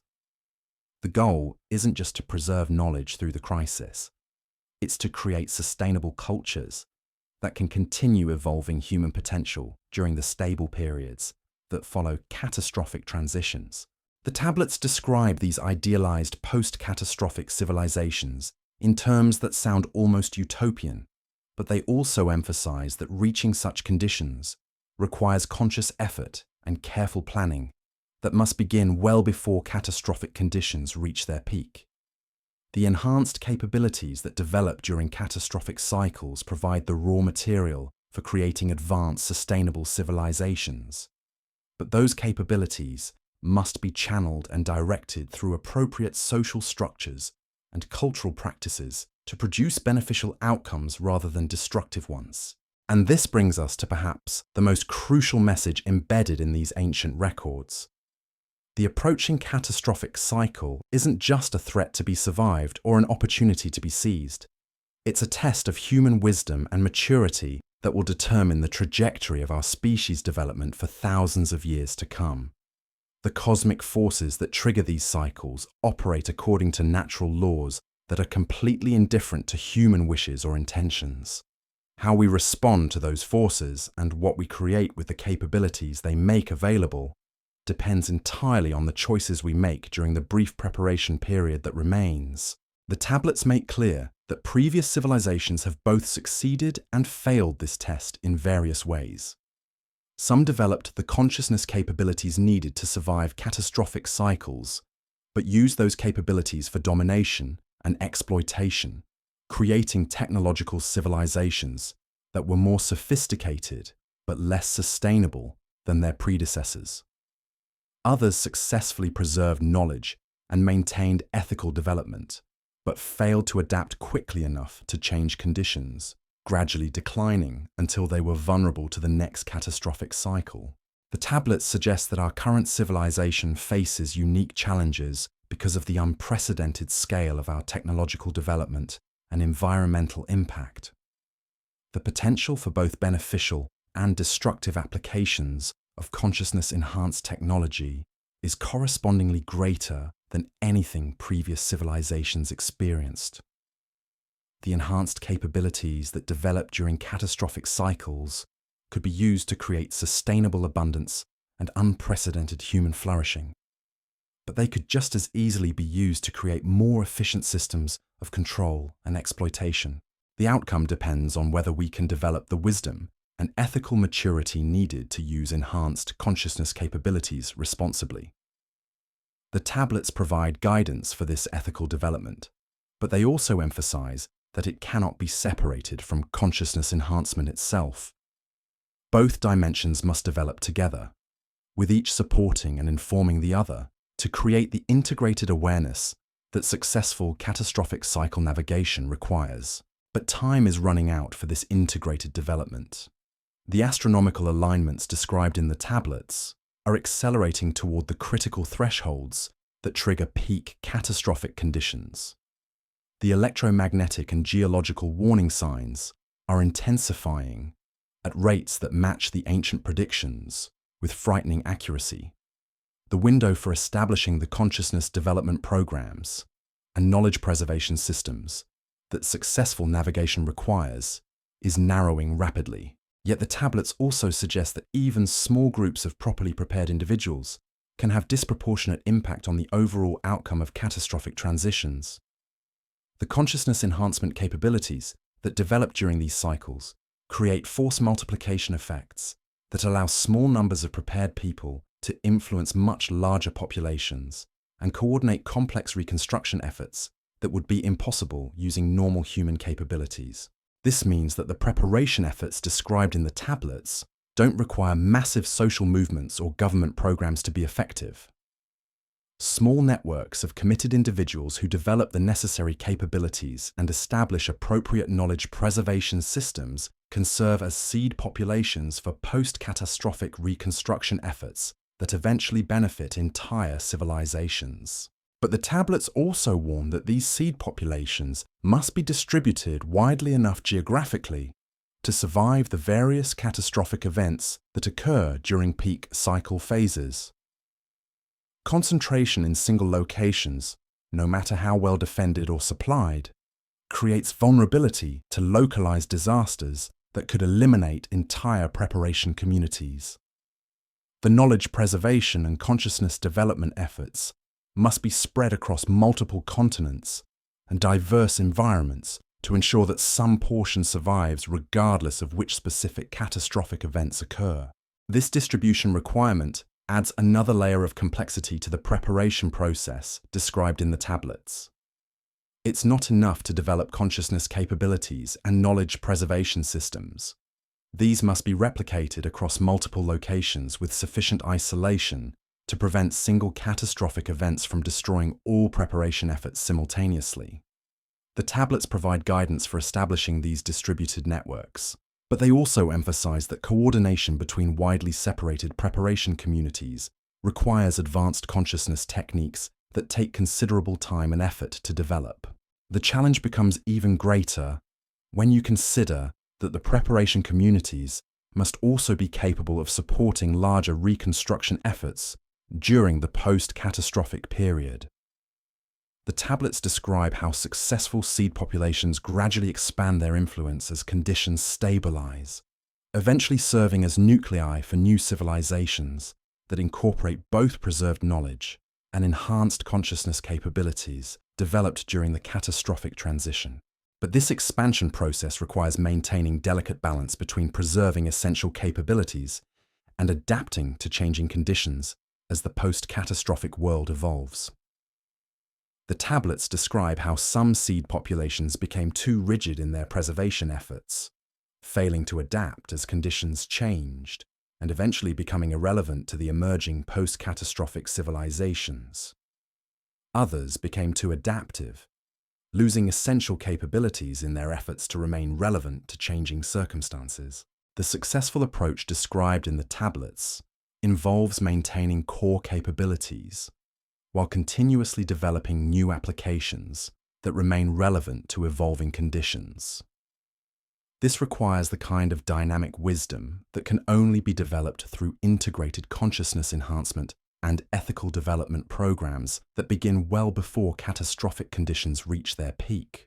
And that brings us back to the central message that echoes throughout these ancient records. The approaching catastrophic cycle represents both the greatest threat and the greatest opportunity our species has faced in recorded history. The cosmic forces that could destroy our technological civilization could also trigger the consciousness evolution that allows us to transcend the limitations that have trapped human development in destructive cycles for thousands of years. But realizing this potential requires more than just surviving the catastrophic transition. It requires conscious participation in the evolutionary process that these cosmic cycles make possible. The tablets aren't just warning us about what's coming. They're providing us with the tools needed to transform crisis into opportunity, destruction into rebirth, and catastrophe into the catalyst for unprecedented human development. The question that remains is whether we possess the wisdom to use these tools and the courage to begin the preparation process while there's still time to make a difference. Because according to the mathematical precision embedded in these 12,000-year-old warnings, the cosmic forces that will test our species are already in motion, building toward a crescendo that will determine not just whether human civilization survives, but what form that survival takes. The flood of 9800 BC wasn't just history, it was precedent, and the patterns carved into clay by people who witnessed the last time our world was transformed by forces beyond human control are beginning to manifest again, approaching the critical thresholds that separate one age of human development from the next. The waters are rising. The question is whether we'll be ready when they reach their peak. The deeper we excavate these ancient warnings, the more we discover that the Sumerian tablets weren't just recording history, they were encoding a survival manual for a species that had learned the hard way what cosmic forces could do to an unprepared world. Because when you start mapping the geographic coordinates embedded in their flood narratives against modern archaeological discoveries, you realize that these weren't just stories about rising water. They were precise instructions for finding the remnants of a civilization that once spanned the globe. Hidden within the Epic of Gilgamesh are latitude and longitude references that correspond exactly to underwater structures now being discovered by marine archaeologists. The tablets describe 7 cities beneath the waves using astronomical markers that pinpoint locations where sonar mapping has revealed massive architectural complexes buried under hundreds of feet of sediment. These aren't random correlations. The mathematical precision is too exact, the details too specific to be coincidental. But here's what should make every government on Earth take notice. The tablets don't just tell us where to find evidence of the last catastrophic cycle. They provide detailed technical specifications for the technologies that allowed some populations to survive when others perished.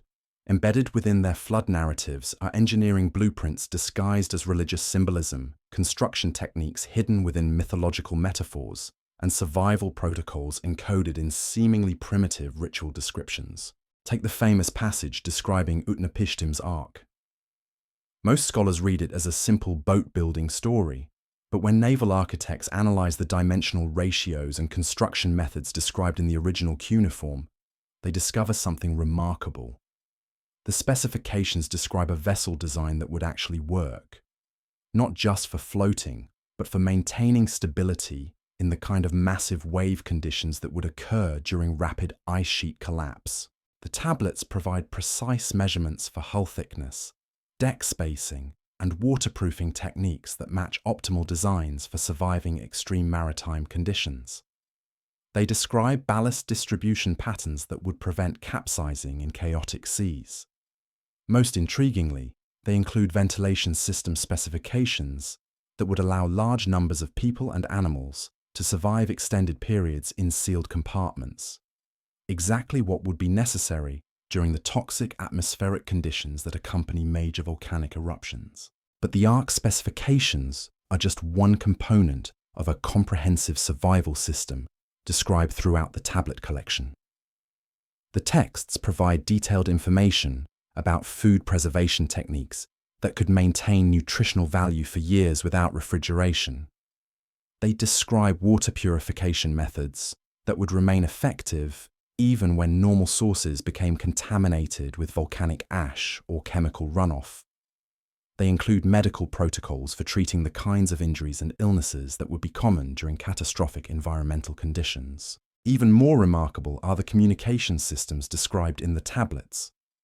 They detail methods for maintaining contact between separated survivor groups using astronomical observations and environmental markers that would remain functional even when electromagnetic disruption made normal communication impossible. These weren't primitive signaling methods. They were sophisticated information networks that could coordinate complex activities across vast distances without requiring any technology vulnerable to cosmic interference. The tablets describe how these survival systems were tested and refined over generations by populations that understood the cyclical nature of catastrophic events. They weren't just preparing for one disaster. They were developing comprehensive technologies that could handle the full range of challenges that occur during complete civilizational collapse. The result was a level of preparedness that made survival possible even under conditions that would destroy any civilization dependent on complex technological infrastructure. But perhaps the most unsettling aspect of these survival protocols is their assumption that catastrophic cycles are inevitable and predictable. The tablets don't describe the flood as a unique event or a divine punishment. They present it as part of a natural pattern that has occurred multiple times throughout human history and will occur again according to cosmic schedules that can be calculated in advance.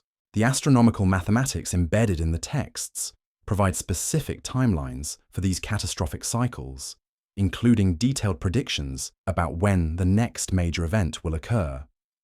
When you run these calculations through modern computer models, the results are chilling. According to the ancient mathematics, we're not just approaching another catastrophic cycle. We're already in the early phases of the most intense period, with peak conditions expected within the next few decades. The evidence supporting these ancient predictions is mounting rapidly. Geological surveys are detecting increasing instability in ice sheets and volcanic systems worldwide. Atmospheric monitoring is recording chemical changes that match patterns described in the tablets as precursors to major environmental upheaval. Ocean temperature and current measurements are showing alterations that correspond to the early stages of the dramatic changes described in the flood narratives. But the tablets don't just warn us about what's coming. They provide detailed guidance for how to prepare. Hidden within their religious and mythological language are technical manuals for creating the survival systems that allowed previous populations to navigate catastrophic transitions successfully. The challenge is decoding this information quickly enough to implement it before conditions become too chaotic for large-scale preparation efforts. The consciousness enhancement techniques described in the tablets become crucial for this decoding process. The text suggests that the ability to understand and apply their survival protocols requires expanded awareness capabilities that most people today no longer possess.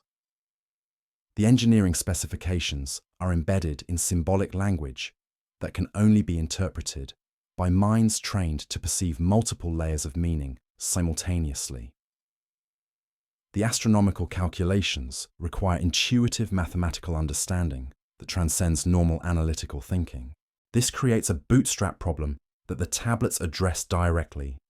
They provide preliminary consciousness training protocols that can be implemented using only the resources available to unprepared populations.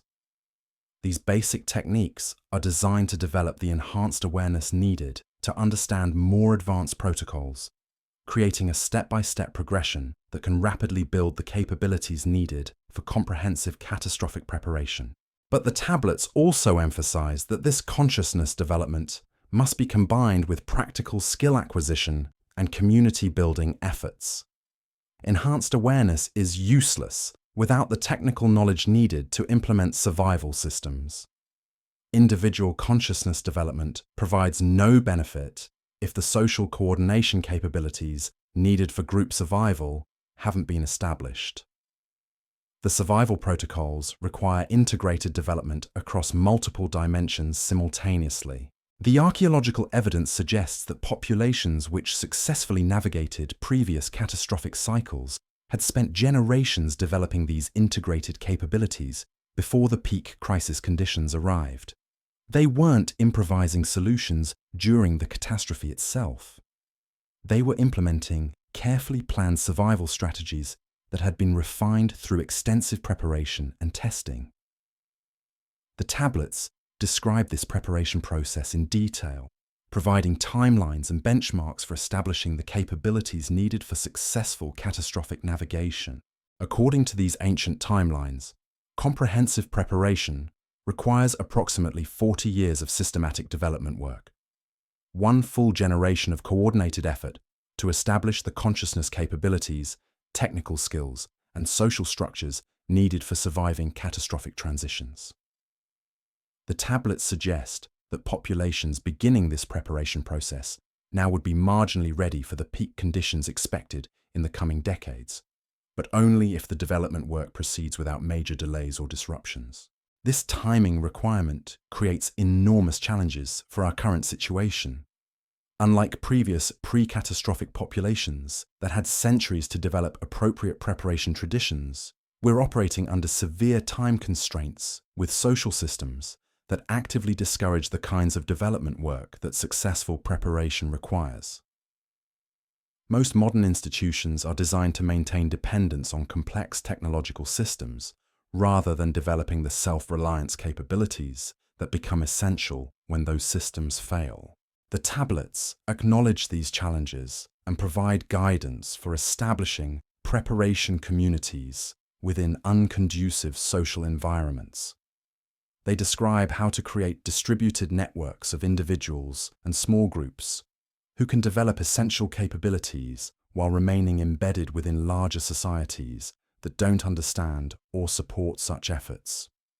These preparation networks function as hidden backup systems that can maintain and transmit critical knowledge even when mainstream institutions fail or actively oppose survival preparation efforts. But the tablets also warn that these preparation networks will face increasing opposition as catastrophic conditions intensify. Populations that haven't developed resilience capabilities experience growing dysfunction as environmental and social conditions deteriorate, and they often respond by attacking groups that appear to be functioning better. The preparation communities must develop both defensive capabilities and diplomatic skills to navigate the social chaos that accompanies catastrophic transitions. The historical patterns described in the tablets suggest that this social breakdown phase begins decades before peak catastrophic conditions are reached. Environmental stress and electromagnetic disruption create cascading failures in complex social systems, leading to economic collapse, political instability, and widespread civil unrest. Preparation communities that aren't ready for these challenges often get destroyed during the social breakdown phase, never reaching the point where their survival capabilities can be tested against actual catastrophic conditions. This is why the tablets place so much emphasis on developing comprehensive resilience that addresses social and political challenges as well as environmental ones. The survival systems they describe aren't just designed to handle floods, earthquakes, and volcanic eruptions. They're designed to function effectively during complete civilizational collapse when normal social cooperation breaks down and desperate populations compete violently for scarce resources. The community structures described in the tablets are specifically designed to maintain internal cohesion and external security during these chaotic transition periods. They include governance systems that can function without external authority, economic models that remain viable when normal trade networks collapse, and defense strategies that can protect resources and people without requiring complex military technologies. Most importantly, they describe social technologies for maintaining morale and cooperation when external conditions become so difficult that individual survival seems impossible. These social survival technologies may be even more important than the technical ones, because the tablets suggest that most catastrophic cycle failures result from social breakdown rather than inability to handle environmental challenges. Populations that maintain effective cooperation can adapt to almost any physical conditions, while those that fragment into competing factions become vulnerable, even to moderate environmental stress. The consciousness enhancement techniques described in the tablets become essential for maintaining the social cohesion needed for group survival under extreme conditions. But developing these advanced social capabilities requires the same long-term preparation timelines as the technical and consciousness development work. The tablets describe how successful preparation communities spend decades building the trust, communication skills, and conflict resolution capabilities that become essential during catastrophic transitions. These social technologies can't be improvised during crisis conditions. They must be developed and tested during stable periods when mistakes don't have fatal consequences. The challenge becomes even greater when you consider that effective preparation communities must be large enough to maintain essential capabilities, but small enough to preserve social cohesion under stress. The tablets provide specific guidance about optimal community sizes and structures based on detailed analysis of what worked and what failed during previous catastrophic cycles. They describe how communities that become too large lose the intimate cooperation needed for effective decision-making during crisis conditions, while communities that remain too small lack the diverse skills and resources needed for comprehensive survival preparation. Finding this optimal balance requires careful attention to both individual development and group dynamics throughout the preparation process. The tablets describe how successful communities continuously monitor and adjust their social structures to maintain effectiveness as they grow and as external conditions change. This dynamic social engineering requires sophisticated understanding of human psychology and group behavior that most modern people have never had opportunity to develop. But the tablets also provide systematic training protocols for developing these social management capabilities, just as they provide protocols for consciousness enhancement and technical skill development. The complete preparation system they describe integrates all these dimensions into comprehensive development programs that can be implemented by committed individuals and small groups even when larger social support isn't available. The question that remains is whether enough people will recognize the urgency of beginning this preparation process while there's still time to complete it effectively. The astronomical calculations embedded in the tablets suggest that the window for comprehensive preparation is narrowing rapidly, with critical thresholds approaching that will make certain types of development work much more difficult or impossible. But the tablets also suggest that even incomplete preparation efforts can significantly improve survival odds compared to remaining completely unprepared. The consciousness enhancement techniques provide immediate benefits for perceiving and responding to changing conditions. The technical skills remain valuable even if comprehensive survival systems aren't fully implemented. The social development work creates networks of cooperation that become increasingly valuable as mainstream social systems become less reliable. Most importantly, the tablets emphasize that preparation efforts have cumulative effects that build over time even when progress seems slow or uncertain. Each individual who develops enhanced awareness capabilities becomes a resource for helping others navigate changing conditions. Each technical skill that gets preserved and transmitted increases the knowledge base available for post-catastrophic reconstruction. Each social connection that gets established creates potential for cooperation during crisis conditions. The tablets describe how these cumulative effects can reach tipping points where preparation communities suddenly become much more effective than the sum of their individual parts. Enhanced consciousness capabilities allow rapid coordination and decision-making that multiplies the effectiveness of technical skills and social cooperation. Advanced technical capabilities enable the creation of resource abundance that supports larger and more stable communities. Strong social cooperation creates environments where consciousness enhancement and skill development can proceed more rapidly and effectively. But reaching these tipping points requires persistent effort over extended periods, often without clear evidence that the preparation work is having significant impact.